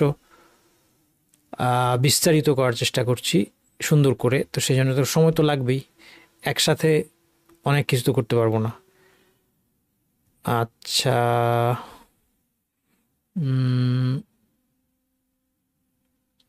বন্ধু 2 সন্তানের জনক, 2 বছর যাবৎ বেকার, সম্পদ বা জমা টাকা কিছুই নাই, হাত খরচের জন্য আপনার কাছ থেকে নেয়। হ্যাঁ, জাকাত দিতে পারবেন। তিনি যদি মুসলিম হন, জাকাতের যোগ্য হন, জাকাত না জানিয়ে দিতে পারবেন, জাকাত জানিয়ে দেওয়া জরুরি না। বিয়ের জন্য ছবি না দেওয়াই ভালো। হ্যাঁ, বিয়ের জন্য ছবি পাত্রপক্ষকে না দেওয়াই ভালো, কারণ কার হাতে পড়বে না পড়বে ঠিক নাই। তবে নিষেধ না, আপনি যদি এনশোর করতে পারেন যে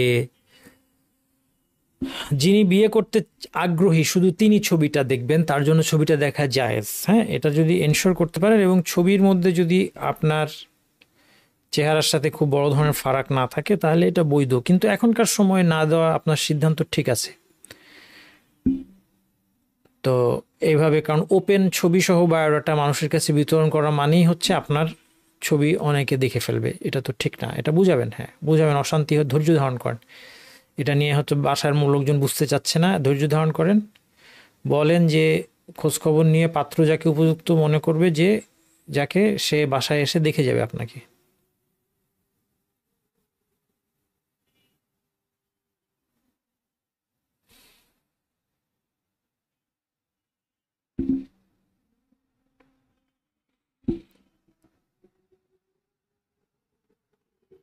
মসজিদে হুজুর বলেছে আল্লাহ নিজে দরুদের আমল করে, এটা কি সঠিক? আল্লাহ নিজে দরুদের আমল করে বলতে উনি কি বুঝিয়েছে? আল্লাহু আলাম। ইন্নাল্লাহা ওয়া মালাইকাতাহু ইউসাল্লুনা আলান নবী, আল্লাহ এবং ফেরেশতারা নবীর উপর সালাত পেশ করেন। নবীর উপর সালাত কথার অর্থ হলো নবীর প্রশংসা করা। তো সেটা যদি বুঝিয়ে থাকেন উনি, তাহলে অর্থ ঠিক আছে, কিন্তু ওনার ভাষাটা প্রবলেমেটিক। কারণ দরুদের আমল বাংলা ভাষায় বললে মানুষ কি বুঝে, আমল করা বলাটা কি বুঝে? আমল মানে হচ্ছে যেটা আল্লাহ সন্তুষ্টির জন্য মানুষ করে। তাহলে আল্লাহ এটা মানে এইভাবে বলাটা প্রবলেমেটিক। যদি উনি এটা বুঝাইতে থাকেন যে সালাত পেশ করেন আল্লাহ, অর্থাৎ আল্লাহ প্রশংসা করেন।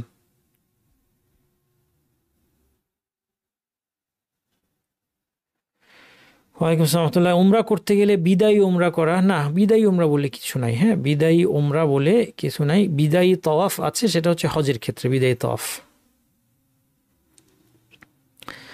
ফিনিশিং কোরআন once in a month is must obligatory, এটা আমার জানা নাই। হ্যাঁ, এটা আমার জানা নাই। অব্লিগেটরি এটা আমার জানা নাই। বলতে পারে কেউ রেকমেন্ডেড, নিয়মিত পড়া, 30 দিনে হোক 40 দিনে হোক। হ্যাঁ, চ্যাট বক্সে কিন্তু প্রশ্ন উত্তর দেই না, আপনার প্রশ্ন Q&A-তে লিখতে হবে। আর এরপরেও অনেক বড় প্রশ্ন করছেন, আপনি যদি উত্তর না পান ইমেল করবেন ইনশাল্লাহ। বড় প্রশ্ন পড়া হয় না।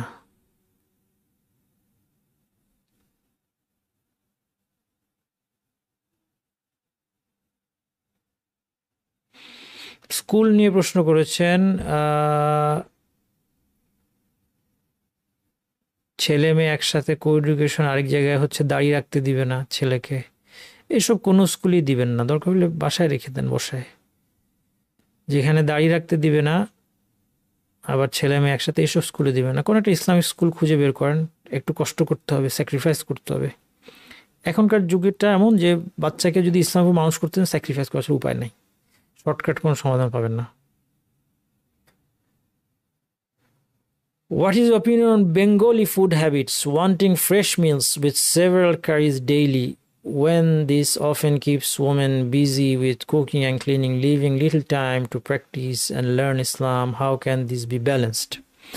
হ্যাঁ, বাংলাদেশের ফুড হ্যাবিট যদি একদম ফ্রেশ রান্নাবান্না প্রতিবেলায় করতে হয়, তাহলে একটু মেয়েদের জন্য কষ্টই। তো এটা বুঝাবেন, ফ্যামিলিকে বুঝাবেন যে যদি এটা আপনার এমনভাবে সময় খেয়ে ফেলে, যদি কাজটা এত বেশি হয় যে আপনি দিন শিক্ষা করার বা দিন প্র্যাকটিস করার সময় পাচ্ছেন না, সারাদিন বেশি ব্যস্ত, তাহলে এটা ফ্যামিলির সাথে আলাপ করেন। আপনি এটা আলাপ করেন, তাদেরকে বোঝানোর চেষ্টা করেন।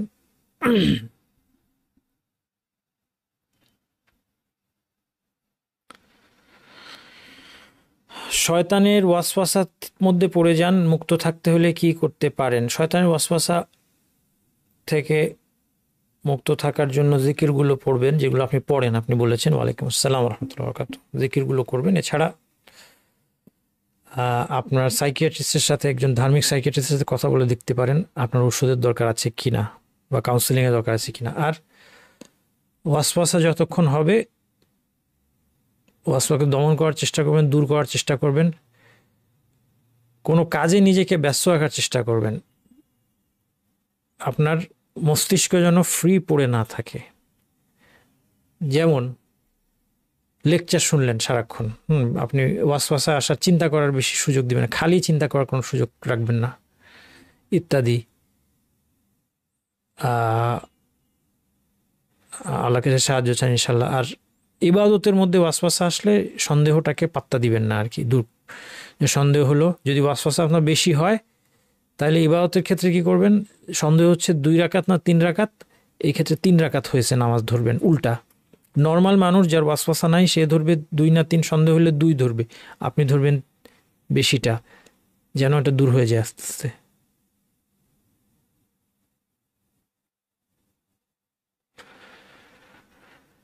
Walaikum assalam wa rahmatullah. What is your opinion on posting short Islamic reminders on Facebook for 10 to 15 minutes daily without scrolling just to benefit friends and relatives? Is it against the quality of a muhsin? না, এটা ভালো। ফেসবুকে আপনি post দিবেন, যেহেতু অনেক অনেক মানুষ ফেসবুক ব্যবহার করছে, ফেসবুক তার ব্যবহার না করলেই ভালো ছিল। তো এমনভাবে এটা করার চেষ্টা করেন যেন তারা ফেসবুক ব্যবহারে উৎসাহিত না হয়। আমার একটা ফেসবুক পেজ আছে, এটা খুব একটা অ্যাক্টিভ না অবশ্য, আমি নিজেও এতে বেশি অ্যাক্টিভ না, কিন্তু ওইখানে মাঝে মধ্যে আমি পোস্ট করি। তো সেগুলোতে লেখা থাকে, আবার আমার টেলিগ্রাম চ্যানেল লিঙ্ক দেওয়া থাকে, জানে এখানে যারা দেখবে ওটা যেন ওখান থেকে সরে আর কি ফেসবুক থেকে সরে টেলিগ্রাম চ্যানেলে চলে আসে, এটা চেষ্টা করি। তবে কাজটা মোটা দাগে এটা ভালো কাজ। Which is better, reading the Quran quickly without much understanding to finish once or twice a month, or reading slowly understanding? হ্যাঁ, এক একজনের জন্য এক এক রকম। তবে ইন এনি কেস আপনার কোরআন বোঝার একটা এফোর্ট থাকা উচিত। Can someone with medium level tajweed still learning correcting mistakes begin memorizing the Quran? হ্যাঁ, কোনো বাধা নাই। তাজবিদ খুব ভালো হয় নাই, কোরআন মুখস্থ করা শুরু করলেন ভালো। আচ্ছা, তারপর ইসলামী রাজনৈতিক দল তার সদস্যদেরকে ইনকামের একটা অংশ দিতে বলে, জানমাল দিয়ে জিহাদের কথা বলে।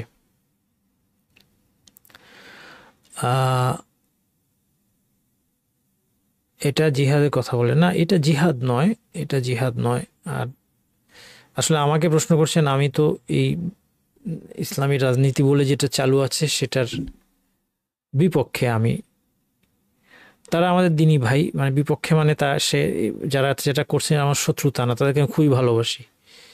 এবং যারা ইসলামী রাজনীতি করছেন তারা ক্ষমতায় গেলেও আমি খুশি হব, ক্ষমতায় গেলে খুশি হব যে অন্যদের চেয়ে সে যাওয়া তো ইসলামের জন্য ভালো, সেটা নিয়ে কোনো ইয়ে না। কিন্তু ইসলামী রাজনীতি এভাবে করা, যেটা যেভাবে এখন হচ্ছে বিশেষ করে আমার দেশে, এটা আমি যতটুকু ধর্ম বুঝেছি এর সঠিক পদ্ধতি না। তো সেজন্য আমি তো অবশ্যই বলবো যে এটা এখানে দান করলে এখানে কোনো জিহাদের সাথে সম্পর্ক নাই। আচ্ছা, এরপর কোরআন বোঝার উপায় হচ্ছে কোরআনের তাফসির পড়তে হবে। এবং কোরআন বোঝার ক্ষেত্রে আমার দেশে মানে প্রচেষ্টা আরও দরকার। হ্যাঁ, আরও অনেক, মানে বিশেষ করে সালাফদের মানহাজে কোরআনের তাফসির খুব চমৎকারভাবে করা সম্ভব। কোরআনের তাফসিরের ক্ষেত্রে কিছু লোক আছেন আমাদের সমাজে, তারা আজগুবি কথাবার্তা বলে মানুষকে কোরআনের দিকে আকৃষ্ট, তাদের খপ্পরে পড়ে যাচ্ছে মানুষ। দুঃখী বিষয়টা আমাদের দোষ, আমাদের ব্যর্থতা। আমরা কোরআনের সঠিক জ্ঞানটা আরও অনেক বেশি আকর্ষণীয় মানুষের কাছে, সেটি দিকে আমরা টানতে পারছি না, এটা আমাদের ব্যর্থতা। তো এই বিষয়ে ইনশাল্লাহ আল্লাহর কাছে দোয়া করি আল্লাহ যেন আমাকে কাজ করতে দান করেন। তাজবিদের ক্লাস কবে শুনে? তাজবিদের রেকর্ডিং আমি অলরেডি আমার 5টা রেকর্ডিং করে ফেলেছি আমি। এটা তো প্রি রেকর্ডেড হবে, প্রি রেকর্ডে আপনারা শুনবেন, তারপরে জুম ক্লাসে আপনাদের প্রশ্ন উত্তর দিব। এইভাবে এটা হওয়ার কথা, তাই না? আপনার মনে আছে তো সিস্টেমটা? কিন্তু এটা আমি টেলিগ্রাম গ্রুপে ভোট নিয়েছিলাম। তো এখন এই যে রেকর্ডগুলি আমি করেছি, এইগুলির মধ্যে অ্যানিমেশন বসায়, ছবি টবি বসায়, সুন্দর করে ভিডিও এডিটিং করতে হবে। তো এক ভাই তিনি করবেন ইনশাল্লাহ, উনি ভালো এডিটর, ভালো ভিডিও এডিটর। ওনার সাথে আমি একটা কন্ট্রাক্টে যাওয়ার চিন্তা করছি, কিন্তু উনি আসলে দেরি করতেছেন আমাকে। আমি আজকে প্রোগ্রাম শেষে ওনাকে আমি এখনই আবার ধরবো যে আপনার জন্য আমার কোর্সটা চালু করে দেরি হয়ে যাচ্ছে। বিগিনার হিসেবে না, অনুবাদ পড়বেন, তাফসির পড়তে পারেন, কোনো অসুবিধা নেই। বিগিনার হিসেবে তাফসির পড়া যাবে না এমন কোনো ইয়ে নেই। আপনার মানে মোট কথা আমাদেরকে কোরআনের মধ্যে আসতে হবে সাহস করে, ওই ভয় পাওয়ার কিছু নেই যে আমি এটা বুঝবো না সেটা বুঝবো না। যেটা বুঝবো না এটা প্রশ্ন করবো আমরা আলেমদেরকে। নিয়ত মুখে উচ্চারণ করবেন না, না না, নিয়ত সব কাজের জন্য জরুরি। অবশ্যই নিয়ত তো মনের মধ্যে আছে, নিয়ত নিয়ে কোনো চিন্তাই করবেন না, নিয়ত নিয়ে কোনো চিন্তাই করবেন না। নিয়ত ছাড়া কোনো সুস্থ মানুষ কোনো কাজ করে না, নিয়ত ছাড়া কাজ করে হচ্ছে পাগল, এই জন্য পাগলের হিসাব নাই। সুস্থ মানুষ নিয়ত ছাড়া কোনো কাজ করতেই পারে না। আপনি নামাজ অজু করছেন, নামাজ পড়লেন, আপনার নিয়ত নাই, এটা কীভাবে হয়? অসম্ভব। আপনি রোজা রাখছেন, আপনার নিয়ত নাই, কীভাবে হয়? নিয়তের মাসালা খুব সীমিত কিছু বিষয় দরকার হয়। যাই হোক, আর মুখে উচ্চারণ করার কোনো বিষয় না, মুখে বিদাত হয়ে যাবে। আপন মানুষরা যখন দিন থেকে দূরে সরে যায় তখন অনেক কষ্ট হয় আমাদের, সত্যি কথা। তাদেরকে কিভাবে সঠিক পথে দাওয়াত দিব, কীভাবে নিজেকে শান্ত প্রশান্ত রাখবো, তাদেরকে দাওয়াত দিতে হবে আর 10 জনের মতো। একটা অচেনা মানুষকে যেভাবে দাওয়াত দিবেন, আপনজনকেও সেভাবে দাওয়াত দিবেন। আমরা অনেক সময় আপনজনকে দাওয়াত দিতে গিয়ে বাড়াবাড়ি করি, কারণ তার প্রতি যেহেতু আমার ভালোবাসা বেশি। ধরেন আমার নিজের স্বামী, স্ত্রী, সন্তান, তারা যখন আমি দেখি যে ইসলাম থেকে দূরে কোনো একটা দিকে, তখন আমাদের ইমোশনটা আমাদেরকে পরাস্ত করে ফেলে যে আমার ছেলে কিভাবে এরকম হয়। এটা আমি জানি, এটা খুব কষ্ট, এটা আমি বুঝতে পারি এটা খুব কষ্টকর। ধৈর্য রাখা, আল্লাহর কাছে সাহায্য চান। এবং একটা জিনিস মনে রাখেন যে সে আপনার নিকট আত্মীয় নাও হইতে পারত, আর আলটিমেটলি সে আল্লাহর একটা বান্দা, সে হেদায়েতের যোগ্য কিনা আল্লাহ ভালো জানেন। সে হেদায়েতের যোগ্য নাও হইতে পারে। নবী তার স্ত্রী সন্তানকে, একজন নবীও তার এরকম আছেন যিনি তার নূহ আলাইহিস সালাম তার স্ত্রী সন্তানকে হেদায়েত দিতে পারেন নাই। ইন্নাকা লা তাহদি মান আহবাবতা, তুমি যাকে ভালোবাসো তাকে হেদায়েত দিতে পারবে এমন কোনো কথা নেই। স্বয়ং রাসূলুল্লাহ সাল্লাল্লাহু আলাইহি ওয়াসাল্লামকে আল্লাহ বলেছেন ইন্নাকা লা তাহদি মান আহবাবতা। তাহলে এটা আপনার জন্য সান্ত্বনা। নবী তার সন্তানকে, নূহ আলাইহিস সালাম তার স্ত্রী সন্তানকে হেদায়েত দিতে পারেন, এটা আপনার জন্য সান্ত্বনা। হ্যাঁ, কষ্ট বেশি লাগবে যদি আমার অবহেলা হয়ে থাকে, যে আমি আমার সন্তানটাকে আল্লাহর কথা বলি, ইসলামের কথা বলি নাই। তারপরেও এটার জন্য আপনি তওবা করবেন, এটার জন্য হতাশায় চলে যাবেন না। তওবা করবেন এবং বলবেন যে দেখো বাবা, ডেকে বলবেন আমার বিরাট দোষ হচ্ছে, আমি তোমাকে ইসলামের কথা শিখাইনি। যদি সে সন্তান হয়, আমি ধরে নিচ্ছি আর কি, আমার দোষ হয়েছে, কিন্তু আমি এর জন্য আল্লাহর কাছে গুনাহগার, মাফ চাচ্ছি। কিন্তু তুমি যদি আল্লাহর অবাধ্য হও, তুমি কিন্তু আলাদা শাস্তি পাবা। এবং আমি তোমাকে এখন বলছি, আমি নিজেকে সংশোধন করে এখন তোমাকে বলছি যে তোমাকে আল্লাহর পথে চলতে হবে, তোমাকে আল্লাহ আদেশ নিষেধ মানতে হবে, দিন শিক্ষা করতে হবে, দিন পালন করতে হবে। সহজ কিছু কথা বলেন, প্রতিদিন হয়তো বললেন না। যদি দেখেন, এখন নির্ভর করে সে কত বড় তার উপর। যদি আপনার সন্তান হয়, ছোট সন্তানকে শাসন করা যায়, বড় হয়ে গেলে শাসন করা যায় না, তাকে বুঝাইতে হবে, এছাড়া আর কিছু করার নাই। এটাই বেস্ট যা আপনি করতে পারেন, এবং আল্লাহর কাছে আশা করতে পারেন যে আল্লাহ আপনাকে ক্ষমা করবেন। আর সে মনে রাখবেন, সে হেদায়েতের যোগ্য হলে হেদায়েত পাবে, একদিন পাবে, এটা নিয়ে চিন্তা নাই। আপনার কাছে পৌঁছায় দেওয়া।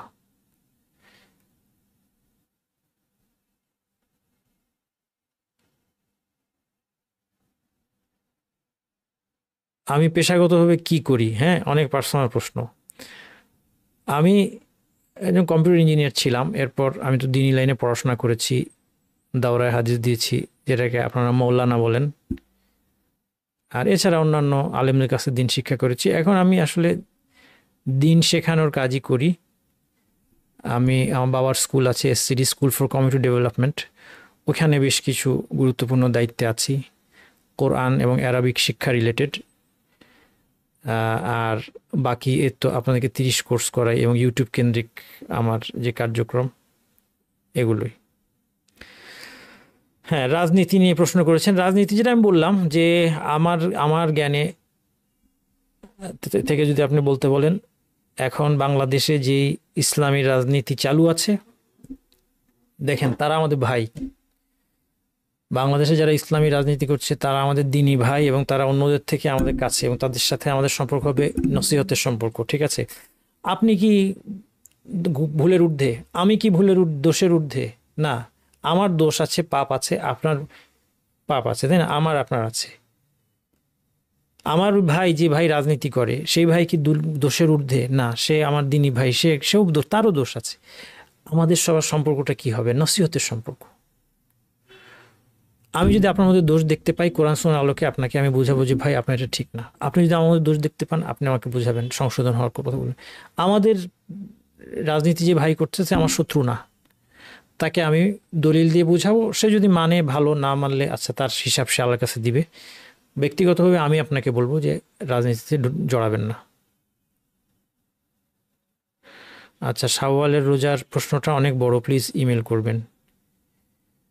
এমসিডিতে কি আরবি পড়ানো হবে? এমসিডি, মসজিদ ফর কমিউনিটি ডেভেলপমেন্ট, এটা হোক, তারপরে দেখা যাবে কি হবে। হ্যাঁ, এমসিডি তো, মসজিদ ফর কমিউনিটি ডেভেলপমেন্ট তো এখনও নির্মাণাধীন। উত্তম কথা কি জানো, উত্তম কথা অনেক ধরনের হতে পারে। মানুষকে ইসলামের দাওয়াত দেওয়া উত্তম কথা, কাউকে সান্ত্বনার বাণী শোনানো উত্তম কথা, কাউকে একটা কোরআন শোনানো, একটা হাদিস শোনানো, একটা নসিহত শোনানো। উত্তম কথা ধরনের কোনো শেষ নাই। কারোর সাথে নরম করে কথা বলা, কাউকে মা বাবার সাথে আপনি নরম করে কথা বললেন, এমন কিছু বললেন তার মনটা ভালো হবে, এই প্রত্যেকটা জিনিস উত্তম কথার মধ্যে পড়বে।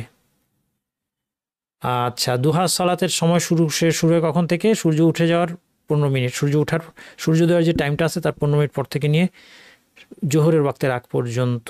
মিথ্যা বলে পণ্য বিক্রয় করলে ইনকাম কি হারাম হবে? ইয়েস, হারাম হবে। অনলাইনে বিয়ের শরিয়া পদ্ধতি, অনলাইনে বিবাহ, হ্যাঁ অনলাইনে বিবাহ হতে পারে, একই সাথে যদি লাইভে সবাই থাকে। কে কে থাকতে হবে? ওয়ালি, পাত্র, হ্যাঁ, কারণ পাত্র প্রস্তাব দিয়ে ওয়ালি কবুল করবে, অথবা ওয়ালি প্রস্তাব দিয়ে পাত্র কবুল করবে, 2 সাক্ষী, যে সবাই লাইভে একসাথে অনলাইনে থাকলে বিয়ে হবে।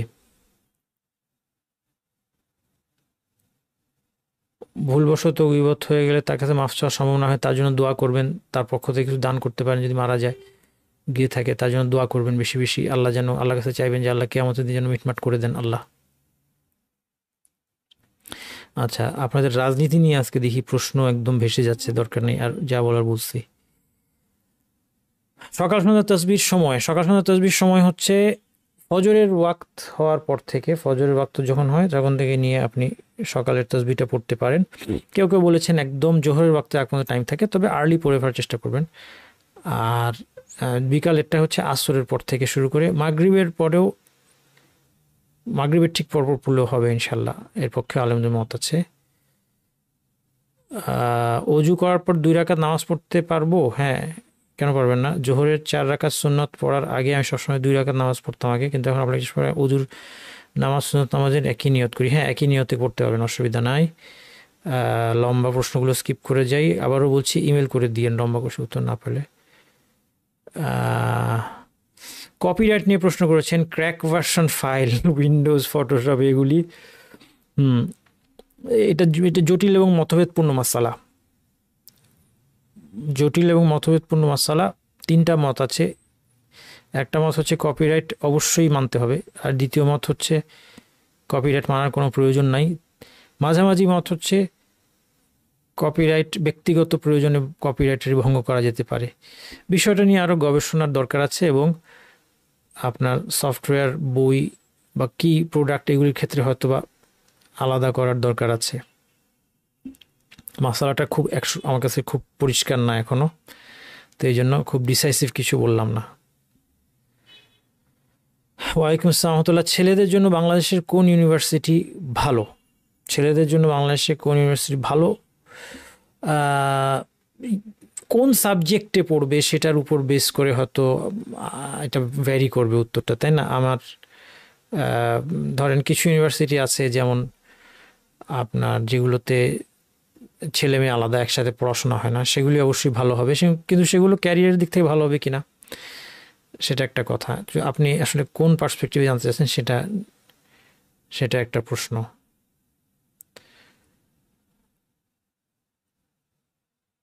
আচ্ছা, এটা বাদ দিয়ে যাই।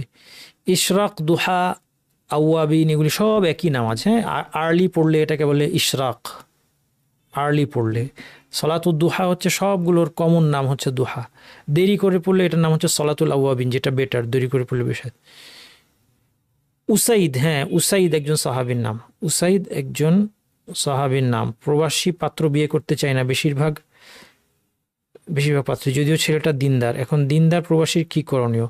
দিনদার প্রবাসী ভাইদেরকে বলবো, আপনারা মুসলিম দেশগুলোতে চলে যান, মাইগ্রেট করে। মুসলিম দেশেও তো অপরচুনিটি আছে এখন, হ্যাঁ, সৌদি আরব, কাতার, সেখানেও কিন্তু আপনার আপনাকে বাংলাদেশই আসতে হবে এটা বলছি না, আপনারা মাইগ্রেট করে মুসলিম দেশগুলোতে চলে যাওয়ার চেষ্টা করেন, এটা আসলে ইম্পর্টেন্ট।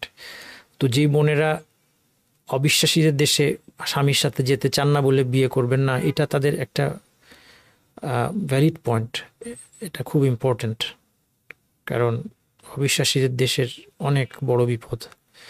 যাই হোক, আজকে এতটুকু থাকলো। আজকে আর আপনাদের কাউকে কথা বলার সুযোগ দিচ্ছি না, আমাদের সালাতের সময় এগিয়ে গেছে, 8:15 রেডি হতে হবে। সুবহানাকাল্লাহুম্মা ওয়া বিহামদিকা আশহাদু আল্লা ইলাহা ইল্লা আনতা আস্তাগফিরুকা ওয়া আতুবু ইলাইক।